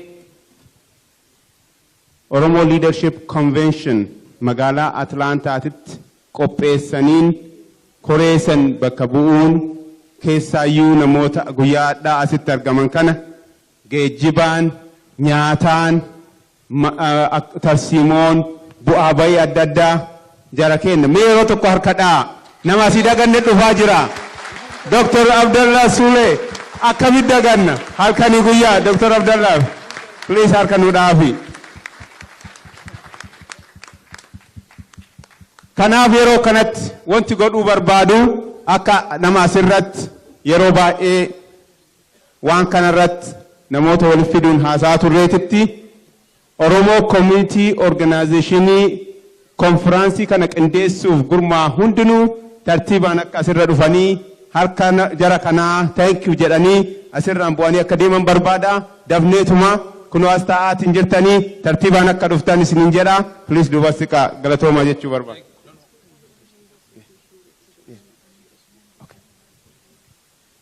dafa kotta Dr. Dirriba community organization hundinuu asirra kottaati thank you jedhanii galatooma isaanii jechuu barbaanna. Hawaasni biraallee as ka jirtan yoo jiraattan baay'ee guddaa galatooma isaanii jechuu barbaanna.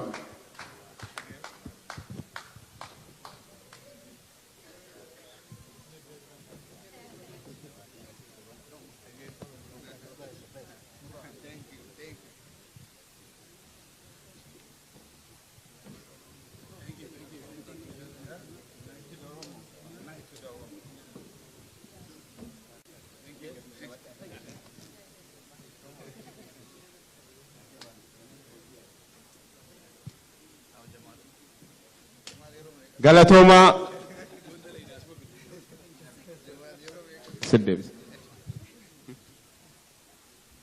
kanatti aansuun Dr. Adde Ibsituun gadaan ka siinqeetii jedhaa jira Dr. Abdullaan yeroo kanatti ibsituu.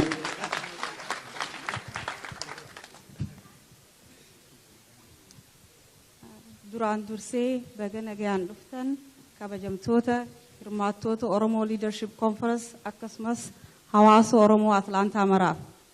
Kanatti aansuudhaan konferansiin kun milkiidhaan akka xumuramu warra qooda kennaa turtan hunda maqaa Local Organizing Committeedhaaniin isin galatoomfadha.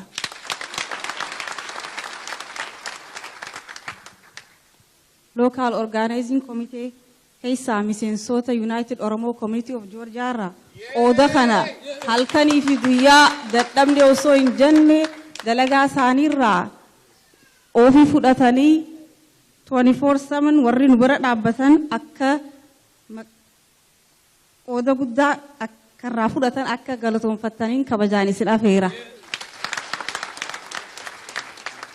Isaanis Dr. Nuruddin Sulee, Dr. Sintayo Badane, Fayo Ahmed, Shamitu Jamal, Saadiya, Samirtu, Aklima, Abdi Hassan, Alam Yosef, Jawar Omar, Masfin Micheso, Gabbisa Micheso, Alibona, Aman Hullufe, Kamale, Nasir Abbagaro, Bona Deresa, Tofik Abdullah, Dr. Waqo Daddacha, Khalid Yonis, the chairman, Chaltu Siraj, Tajir, Yusuf, Muhammad Abdosh, Galata akkasumat Tianalle.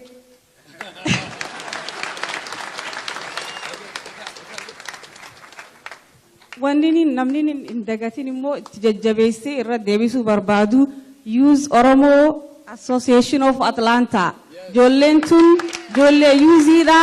They are ijoollee high school fi amma kolleejii seentan guyyaa sadeen kana Friday irraa eegalanii isaan malee hojiin tun nuti silaa milkeessuu hin dandeenyu akka gaariitti akka harka naa dhoytanii isin gaafadhaa ulfaadhaa.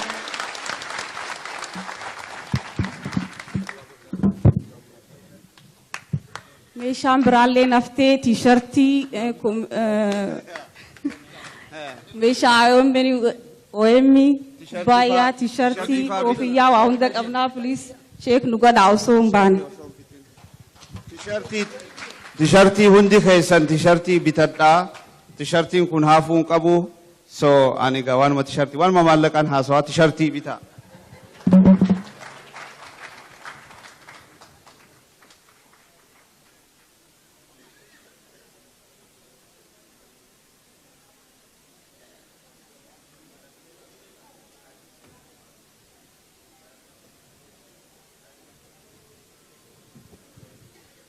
Galatooma hundi keessanuu keessaa'uu warri Atlaantaadhaa warri hojii kana miidheessitan hedduu isiniin boonne galatoomaa isiniin jenna.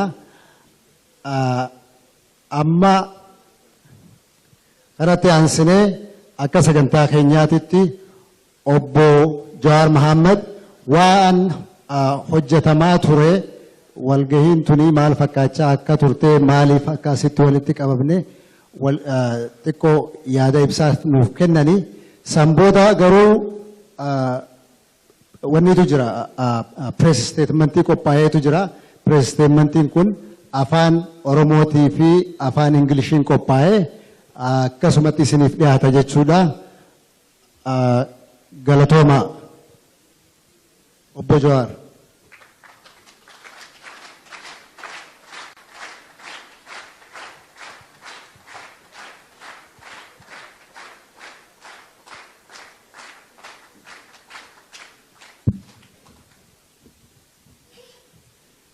Akkam ooltan? Red Bull torbaan dhugee akkam ooltan?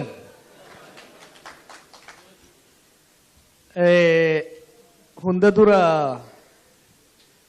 warra Atlaantaa kan hedduu galateeffachuu barbaadeetiin ifiifuu if galateeffataa oolanii maaliin godha jeetiin.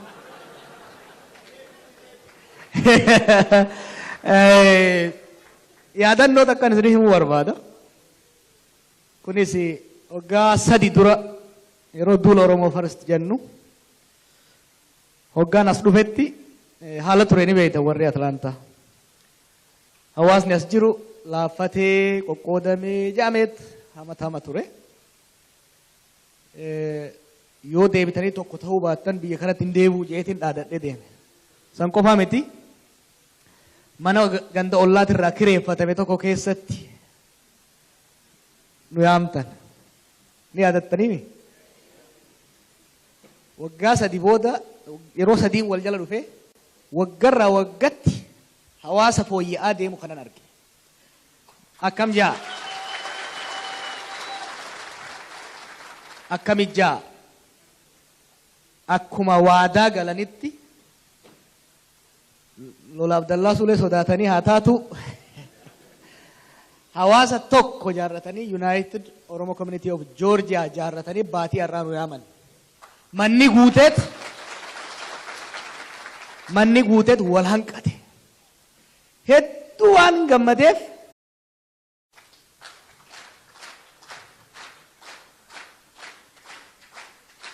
itti aanee Toronto irraa obbo Kitaabaa Magarsaa.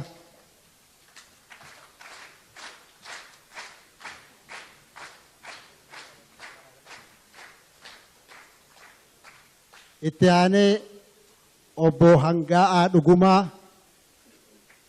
Obbo Hangaa'aa Dhugumaa namoonni hin beekne waldaa Maccaaf Tuulamaa warra hundeessa keessaa isa tokko. Har'aan tana isaan kun asirratti argamanii akka eebaan nuu banan hiree argachuu keenyaaf hedduu gammachuutu nutti dhaga'ama. Nama tokkoon ida'uu barbaada. Dubartoota keessaa nama tokko ida. Haadha Jaafar ni jirtaa? Aboo Nuuriyaa. Aboo Nuuriyaa as bahi. Nuu bahi. Koot.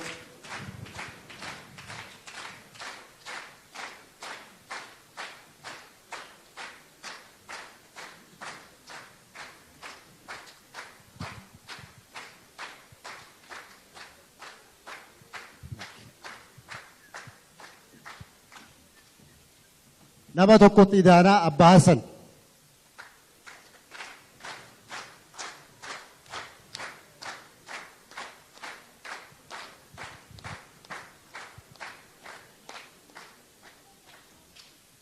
Manguddoota teejjatanitti amma heeraan itti baasuu deema.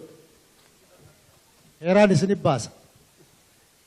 Daqiiqaa 2 ol dubbachuun dhorga.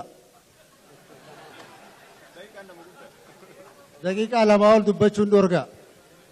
Tabiraallee sheekkotiidhaa fi warra geggeessitoota amantii as keessa jirtan dhiifama nuu godhaa. Waan isin du'aayii nuu godhaa baatan hunda ni beeynaa hin irraanfannu. Isin bakka keessan dagannee osoo hin ta'in manguddoota tanaafillee hiree kennina jenneeti dhiifama nuu godhaa. Hayyee amma mee adde Nuuree irra jalqabna. Assalamu alaikum wa rahmatullahi wa barakatuh. Arraa Oromoon akkana wagguu wal geesse hodduun gammadi. Oromiyaa teenya Rabbi nu haa bal'isu, Rabbi nu haa bilisumus. Ilmaan haadha abbaa Rabbi nu haa godhu. Ilmaan haadha abbaa nu haa godhu. خجمرة إفن نباس اللي إفتي سهاباس إفتي سهاباس أورمون سريها خرط أورمون سريها خرط نما بروتين سرين هادد أورميا سرينا خرط ilmaan oromoo siree haa qoran qeyroo teenya rabbi nu haa dhiisu rabbi nu haa dhiisu qawween isaanii bishaan haa baatu ta qeyroo tiyyaa ibidda haa baatu harki qeyroo tiyyaa ibidda haa bahu harki qeyroo tiyyaa ibidda haa bahu.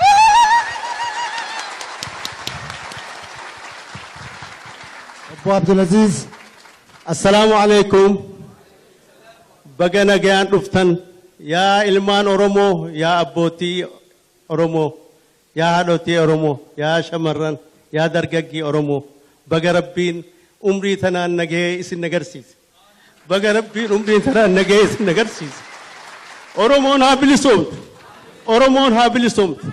Tokkummaa Rabbi nu haa kennu. Tokkummaan irreedha. Irree Oromoo ofirratti beektu. Oromoon arraa irree isaanii qabaatuu beekanii baga warra nu barsiisellee Rabbi umrii isaan haa dheeressu. Ilmaan keenyaaf harka kennine ilmaan keenya bakka nuti geenye kanaan nu haa dabarsan bilisummaan nu haa gen isaan harka kaayine bilisummaa teenya gartee isaan nu haa agarsiisan umma gartee dargaggiin biyyaan haa deemtu dargaggiin biyyaan haa deemtu manguddoon du'aa haa gootu warra gartee ilmaanit dabarfatu Rabbi nu haa godhu warra wal beeku Rabbi nu haa godhu ilmaan keenya Rabbiin gartee laal leenca isaan haa godhu leenca Rabbi isaan haa godhu darbabbi isaan darban Tigree ta biyyaa facaaftu Rabbi isaan haa godhu Tigree Rabbi biyyaa haa facaafu Oromoon haa bilisoomtu Oromoon haa bilisoomtu daawon Tigree Tigreen haa baatu Tigreen dhabama haa godhu Oromoon haa bilisoomtu haqa keenya Rabbi nu haa deebisu haqa keenya nu harkatti haa deebisu haqa namaan barbaanne abbaa biyyaa Rabbi nu haa godhu bihaqa subhaana rabbika.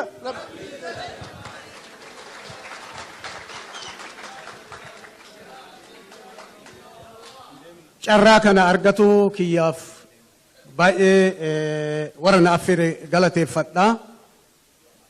Ani Abbaa Hasan jedhamaa Minisoota irraa dhufe waldaa ijaarama manguddootirraa itti gaafatamaa pirezidaantii jechuudha. Abbaan gurbaa karaamaani wadala harree ta'ee namarraan iyyuu nurraa dubbadhu jedhee hagatti masaniif tana dubbadhe. Ka galateeffadhu itti aansee warra Atlaantaati. Atlaantaa seenaa dalaydan. Isteeta 50 adoo qabnu.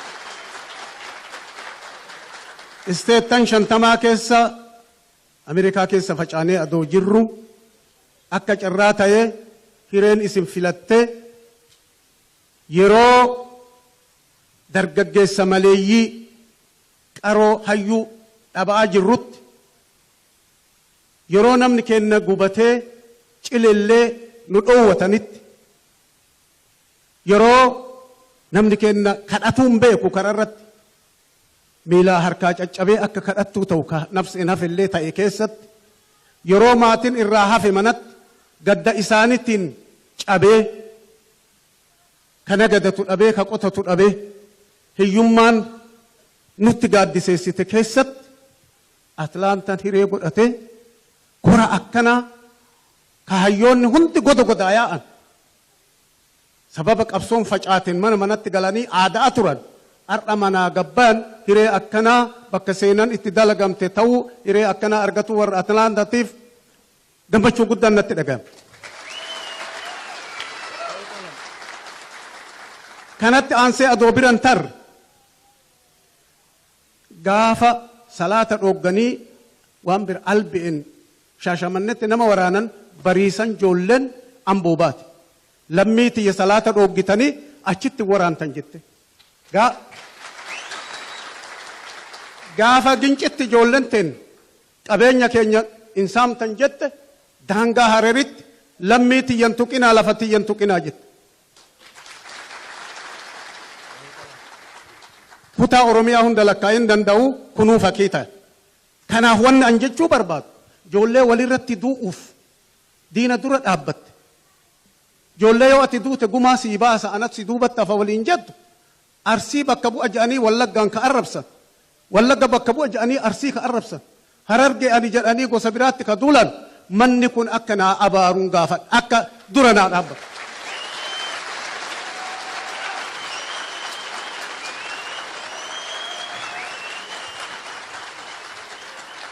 Kun ergaa diinati malee Oromoo waliin nyaapha miti. Oromoo walirratti tumsu walirratti dachiin tiyyamaatu qabte jedhu kalafa finfinnee dhufeen argin ka sabbatan argin ka burraayyuun argin tiyya jedhee adoo inni falmatu gosa tana addaan baasuuf wal abaaruun laayisansii namaan kennan Oromiyaan teenna mara akka fedhetti abbaan haa qabsaa'u akka fedhe haa dubbatu baaltook irratti feesbuuk irratti abaaruun manni kun afaan Oromootiin akka jedhu beekuu dura dhaabbannaa yookaan afaan dhaabbannaa afaan Amaaraa natti jibbitani indiyaa wagzi indi waggas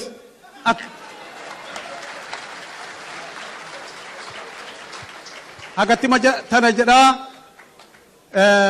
hiree tana argatuuf hin gammadaa warra jaa'imara Oromoo arfan walitti fidu baatii shan dhama'ee walitti fide keessa an tokko adoo har'a maqaana dha'uu baatanii tokkummaa har'a itti jirtan tana akka fakkiititti warra Minisootati kanaaf affeeruu galateeffadhee diinni kenna haa cabu.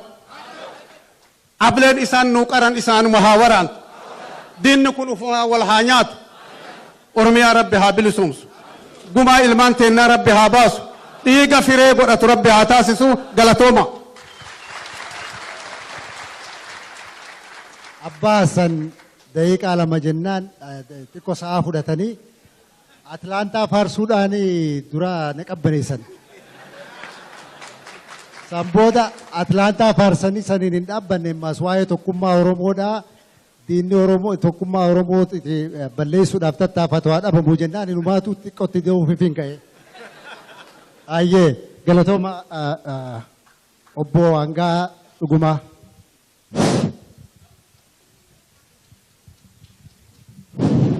Meena of kalcha. Umaan dhageenya yoo nama of kalchuu diddan deebi'een ta'a. Meena of kalcha. Ayyee amma dhagaye. Galatooma.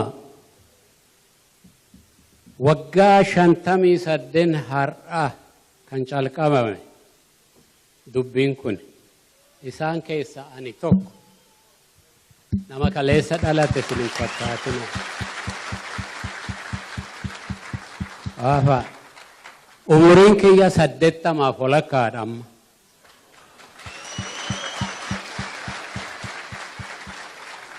Fireeta tokko tokkotti asitti nama argame maali? Maal amma sun hin deemta maa dulloomne maali hin darbitu hin duutu maali hin ciiftu jedhan. Waan nan deebise isinitti immoo hamma Oromiyaan bilisoomtutti ani hin du'u.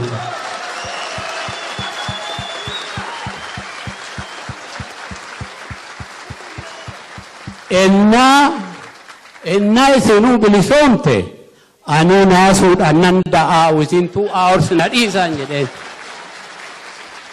Kana bari amma isatti aansee tan egaa waggaa 85 har'aa ennaa waan kana tuttuqnu kan nu sodaatee nu rakkise warruma keenya nu jalaa fixu jara kana maaloo jedhuun booma nuti ijoolleedha dhumnu somaanatti mul'atu.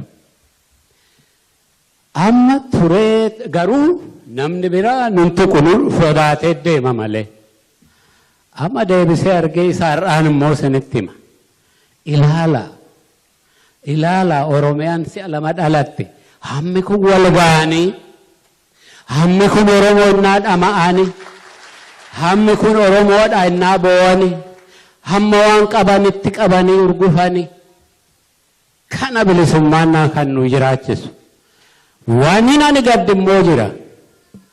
Kanuma keessa kan nu ishii xinnoo taanee wanni jenne sanarra asii amma namni tokko jaalala isaatiif jibba namaatiif jibba tokko nama tokko wal sukkuumuudhaaf dubbii asabaccaruudhaaf waan akkanatti dhalatee fiixaan ba'uudhaaf ijoollee keenya hoodhu adda keenya isinitti kenne jettee waan dhumte ilaaluu dadhabaniit as achi iddoo meeqa dhaabatu kanas argeera ani waanan hubadhee hin dhoksu haa ta'u amma isinitti hin baay'isu eebba waaqaatiin isin eebbisee deema.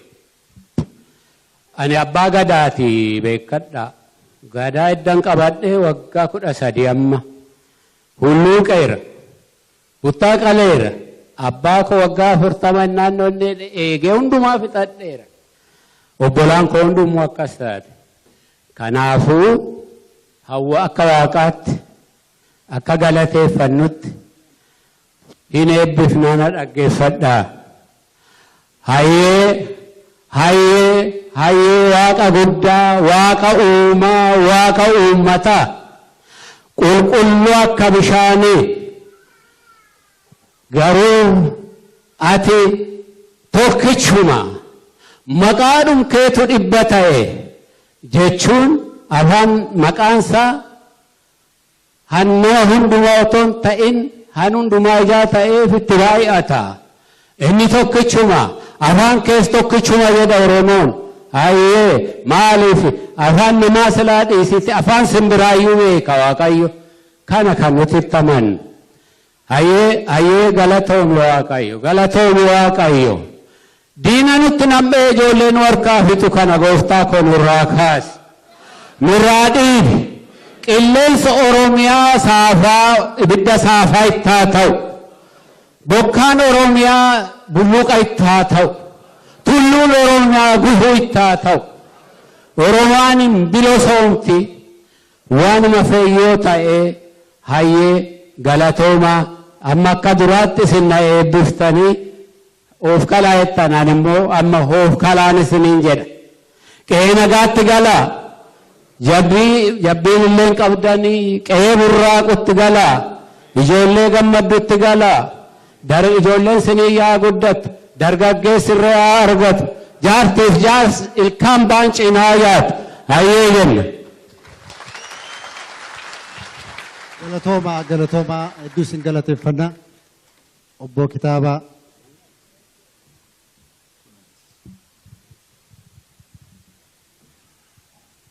Ayyee bakka Kaanadaa bu'ee akkaanii dubbadhu waan gaafatamee fi dursee warra hangafoota koo as keessa waan jiranii fi akka isaanii dhiifama godhaniin gaafadha. Dargaggoonni sin jiru. Haa ta'u malee ani iddoo kanatti kan hin argame bultii 3 duran dhufee waan Oromoon walitti dhuftee waliinii haasawwattee hammeenyas ta'ee nagaas ta'ee afuura nagaa wal jijjiirtee waan qabatamaa ta'e waan hundee qabeessa ta'e bu'uurrattee gargari galuudhaaf galuu duwwaa otoo hin ta'in hojiitti bobba'uudhaaf waan ta'eef kan akka qalbeeffattanidha kan inni isinitti himuu barbaadu. Hojiin amma calqabee hojii kana fiixan baasuu fi mana keenya haxaawwachuu nutu irra jira. Mana keenya yoo hin qulqulleessine gadi baanee waan baay'ee hojjechuu hin dandeenyu. Kanarratti hundi keessanuu itti bobba'uutu isinirra jira. Biyya ijaaraa jirra. Ummata biyya of dandeessee walaba taatee jiraattu yookaan immoo akka fedha ishiitti ollaa ishii wajjin jiraachuu yoo fedha qabaatte kan jiraattu uumuudhaaf yookaan ijaarrachuudhaaf waan itti bobbaanee jirruu fi gargaarsa ummata hundaa barbaada. Ummata hunda yeroo jennu Oromoo hunda kan walitti qabamu jechaadha. Kanaaf kana jedhee warra kana qindeessan Oromoo hunda afaan adda addaa dubbachaa turanii afaan tokko dubbatanii qe'ee isaanii qulqulleeffatanii diinatti bobba'uu akka danda'anii warra nu goosisanii fi qoree kana warra qindeessite galatoomaan jedhaan. Isinis akkasuma akkanaa galateeffatan yaada bu'uuressa yaada bareedaa warra immoo kana keessa isaafe kuni seenadha. Kuni seena qabeessa hundeedha. Hundee kana keessa warra immoo hafanis boru itti deebi'anii warruma kana bu'uureessa keessatti qooda fudhatanii gara fuulduraatti akka tarkaanfachiisanii abdii guddaan qabaa waan dhaggeeffataniif galatooma. Galatooma hundi keessanuu ayyee. Amin amin. Amin.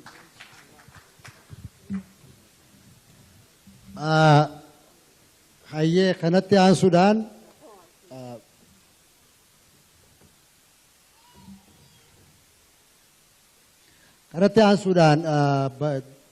dura taa'aan yookiin chairmaaniin koomunitii tokkummaa Oromoo Atlaantaadha. Obbo Khalid Yoonis akkas nu baaniin gaafadha.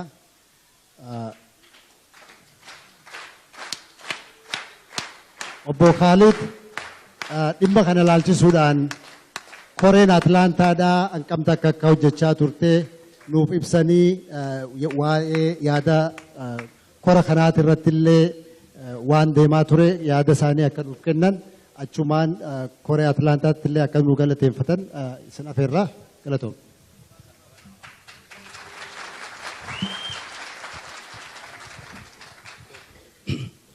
Thank you.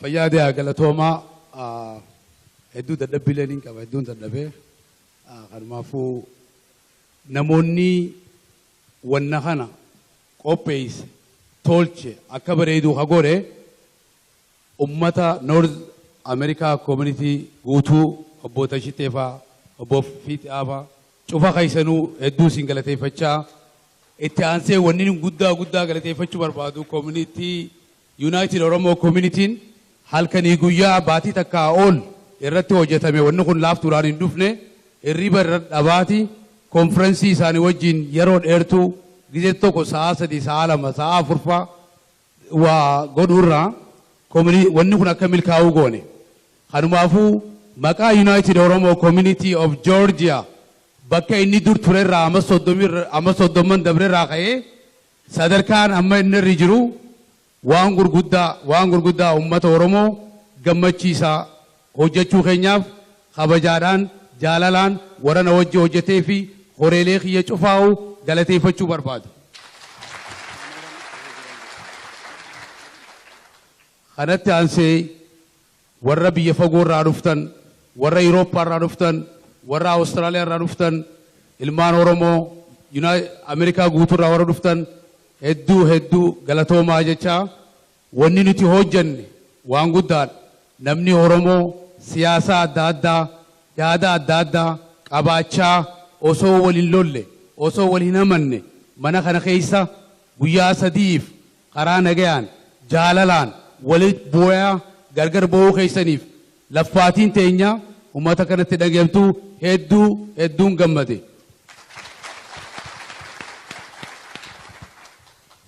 Kanatti aansee yoo dhugaan ilmaan Oromoo wal qabanne kanaa miti kana caalaa godhuu ni dandeenya.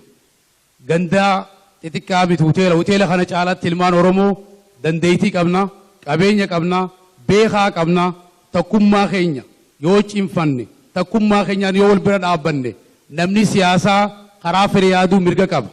Nuti wanni godhuu dandeenya akka ilmaan Oromootti walitti dhufaa wajja haasawaa waan Oromoo takka godhurratti qofa hojjanna.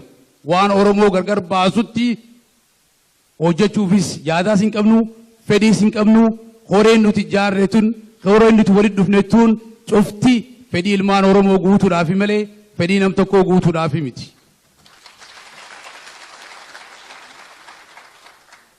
Kanumaafuu Oromoo TV, OMN, Fayyaadayaa karaa dheeraa dhuftanii nu bira dhaabbattanii wanna kana akka miidhagu godhuu keessaniin akka miidhagu godhuu keessaniin dhugaa maqaa kiyyaa fi maqaa koree United Oromo Community dhaaniin ammaas galatoomaa isiniin ja'a. Kanatti aansee Community of Georgia hedduun jaaladha. Irratti hin laffa'e. Koreen teenya irra laffaati. Kanaafin taraa dhibbata kafaarsuu barbaada. Namni biraatis community akka keenyaa kanurra caalu kumaatamaa jira. teessoo akkanaa yoo tolchitan yoo bareechitan gama keessan dhufnee yoo rabbi jee baatii ja'a ta'u amata kaa ta'u guyyaa akkanaa guyyaa jaalala akka hojii dabarsu fedhii jaalala guddaa qabaachaa yoo kana hin goone Atlaantatti ambaas ni deebifna galatooma naa jiraadhaa fayyaadhaa.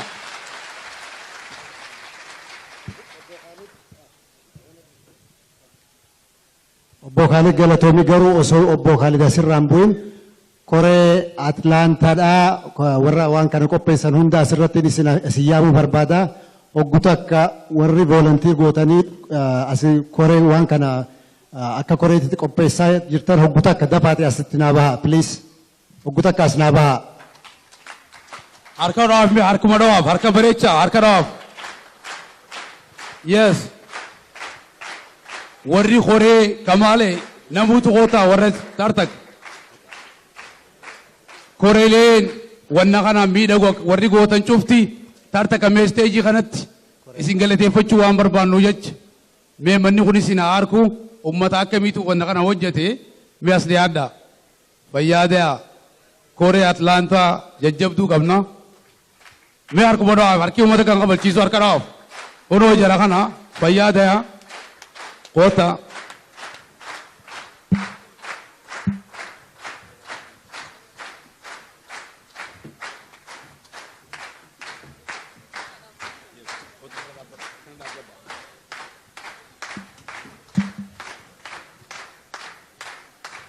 Hindumne malee dhufaa jiran obsa akkasuma dhawaaf dhufu jiran yaa